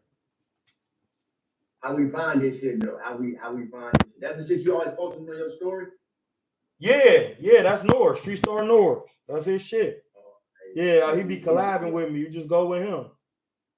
Oh, I bet. All right, I'll follow his shit. Check it out. Yeah, we talk real boxing on there, and he be talking sensational shit too. But he talk about it more. We like it just be more calm, and like his shit is for more mature audiences. Like, you know what I'm saying? Like Ness's shit cool, but Ness gonna have the melee because he melee. Norbs is a Virgo, bro. Okay. He be Ness is a Gemini. You see what I'm saying? Like, Norbs just real technical with his shit. He told me my lighting wasn't good. He said, no, bro. And then I'd be like, no, I'm like, and when the nigga say that, I'm like, no, Norbs, I'm not coming back on your shit till I get my shit. Now that's why you see my shit set up like this now. Because it was set up a little closer before. Like I had to get a better light. I had to get a more powerful light. That nigga Norbs shit hard. Like, so I'm about to be No, he about to start doing his shit. He in Atlanta, so he said he gonna start doing late nights. Before, like he be doing mornings too though, but he gonna start doing like in the evenings too though. He like to do mornings though too. But his playback shit is tough though. He got all the software shit. I'll be on his shit too. I bet. I'm gonna check it out. See what motherfuckers talking about. So look, man, I appreciate motherfuckers getting on. All right, before y'all leave, y'all gotta get this work. The law Sekher is number 3. It's actually the actual what ham is about, and ham is the actual word of power that makes your spirit, that mobilizes your spirit. Like your spirit will do what it wants off of your thoughts, but when you have the actual words of power, it'll do what you want, exactly what you want off your thoughts in a quicker time. So this is where it starts, where the law Sekher states. When the emotions of a man manifest in a response to the word of God, they will have the power to influence the course of any and all events in the world. So that means when your emotions, anytime you come into emotions, and any whether it's happy, whatever you call this shit that y'all be lying about, when you do that, if you got the words of power, or you make salah and no air out of it, and instead of being in your emotions, you make salah right then and there. Get on your throne. You're gonna get what you want off rip. It'll happen. It's not gonna happen as quick as you think it's gonna happen. Because in the spirit world, remember, it's God's time. The supreme being can make it happen simultaneously. On the objective world, it must play out. So it takes time for atoms and essence to form for your likeness, for you to get what you want. Is that scientific enough for y'all niggas? To think on the spirit world, all the atoms and essence are in the black matter. Everything you need is in the pool of the black matter. If you watch Doctor Strange, the second one, and you see the nigga going to the black liquid, that in Africa, that is new. So they on X-Men, they trying to show you some shit. Doctor Strange, the second one, when he go look like he getting baptized in the pool of black water, that is the literal thing in Africa. It's called Nubia. That's what they call Nubians. And the Greeks come to Nubia. When the Greeks finally got enough sense to come to Africa and to Nubia, that's what they were calling them the Abyssinians. They were saying Africans had no lineage. They come from the abyss. The abyss is Allah. Allah is not the supreme being. Because if you ask somebody what is Allah, they don't know because that's Asiatic Arabic. It was Al-Ra. Ra is consciousness and will. And that was made from Amen, which is the black dot. And from consciousness and will made energy / matter. So you got dark energy and dark matter. And then that's what everything comes from. It's a liquid. It's a feminine energy. Listen, the story of Adam is the story of manifestation. Every man that comes in order makes an extension of himself. That's just what it is. Listen, when you bust, don't you give off some liquid to another source in some liquid? Exactly. That's life. The egg is the dot that you need to activate. Men have life. Men create life. Women just stated. When you get to a certain period, all your thoughts and the things you need to conceive need to be just stated in the womb of Allah. I heard Polite say this when he bagged a nigga in a debate. Allah has a womb. It's energy / matter. If you watch Doctor Strange #2, when you see him getting baptized, that's what you listen. Christians get baptized. You really Ra gets baptized. This is Seker is the part where Ra, the consciousness and will, between 12 a.m. and 3 a.m. is going into the dark matter, rejuvenating itself because everything is in the dark matter. All the atoms. That's why it's chaos. Chaos has order. It's just chaos is gumbo. That's what you're looking at. So when you're looking at black matter in outer space, you're looking at inside of you, and everything is in there. Everything you need. When you close your eyes, everything you need is in the inside of your eyes closed. Everything. So when you get in your emotions, close your eyes. Say, you know what?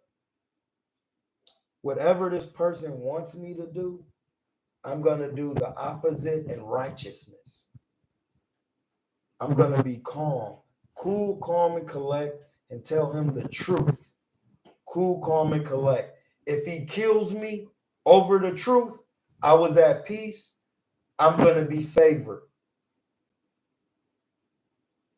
Now, who the hoe now? Who the hoe? This is the end of it. Who is the hoe? Because it don't matter who I'm around. I'm going to speak the truth, even if it hurt. Hey, listen, bro. I'm at peace with me. Because when I get to the gate, there's the people who at the gates. And what, since we're talking about it, are pharaohs. So y'all never read them books. So that's why I'm telling y'all niggas. It's going to be a time, like, put it like this. If I'm not mistaken, my nigga Aaron or somebody else said they watched a movie one time where like 40 years from now, where black people, everybody was kind of like worshiping blacks. Like they was treating them way different from how they do now because that shit got out. That secret shit had got out. Listen, bro, be careful what you do, what you say about anything. Any manifestation of the Supreme. Everything here is a manifestation of the Supreme. Anything that come to you is a test for you to reclaim your peace. Anything they say is make peace be upon you. Assalamu alaikum wa alaikum salam. It's all about peace. Then you go into the African laws. You were made in a likeness of peace that nothing can disturb. Reclaim your peace that you may attain your reason for coming into existence, the enjoyment of life. That is the law of Amen. That is the law of Amen. Amen. That's the law. It don't matter what you think it is. It don't matter what you think it meant. The principal law of Ham, of Amen, which is the African word, is you were made in a likeness of peace that nothing can disturb. Amen is the hidden consciousness of the Supreme Being, or the Neb Er to Er, which is who is the Supreme Being, came into the objective world as, which is the Lord of the uttermost limit. So think about that. The consciousness of the Lord of the uttermost limit is Amen. That created Ra, which created Nu, which created Al-Sir, the first son, or Heru. Osiris and Heru is one and the same. Heru is will. So that means the will of God. That's what they say. Heru, Horus. That's the will. Osiris or Al-Sir or Osiris, that's the Godhead. That is Ra.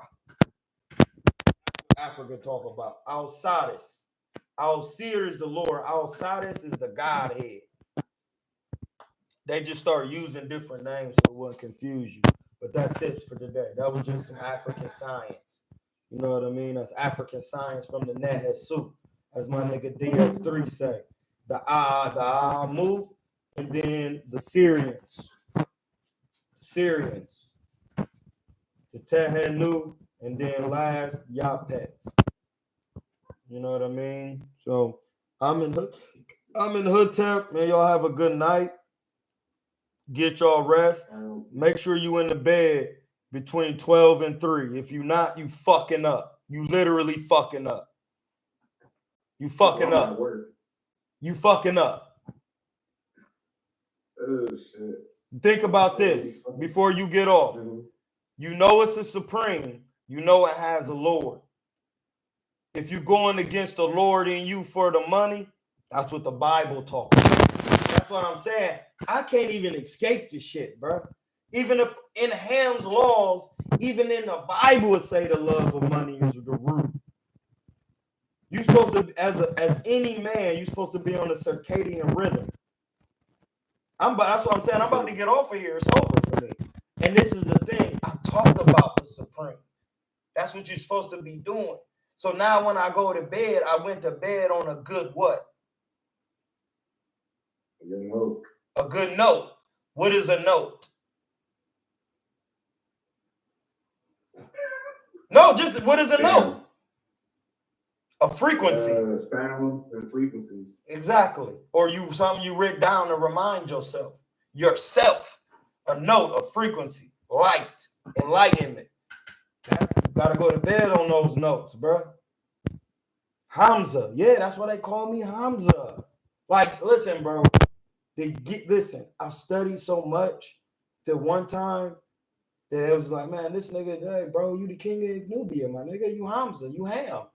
We're gonna put an extra ZA on the end of your shit. Hamza is not even a name. It's just a word that they came up with so that you can understand how to use the throat sound in African language. So you can go, oh, Allah, Hamza. It's just a Hamza look like a backward 3. Like it's just an accent that you put on a word so you could use the guttural sound, because a or all is a sound of. That's why I say Allah or Allah.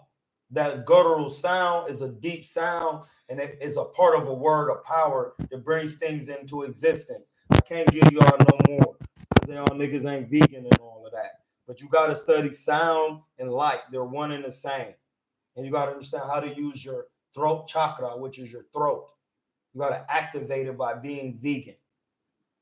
If you're not vegan, your chakras are not activated as a black man, period. So you can say what you want, do what you want.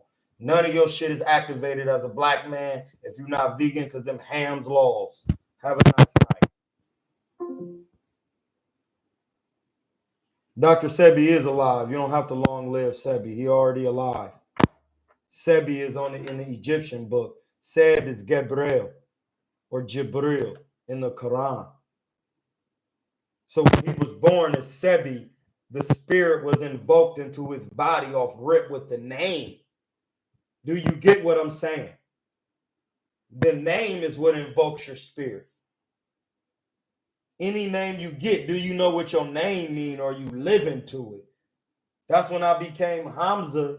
I had to understand that. I looked it up immediately the day I got it. The Lion of Allah. I'm a Leo.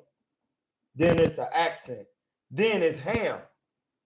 Then he's the uncle of the prophet, and he's the protector of the prophet. Now I must live by that. I protect all profitable people as a prophet myself, and I do not stand down. I'll beat your ass. That's the story of Hamza. Take the arrow, knock you over the head with it. And you come across this man, you're going to die. Now what? What am I supposed to do about that?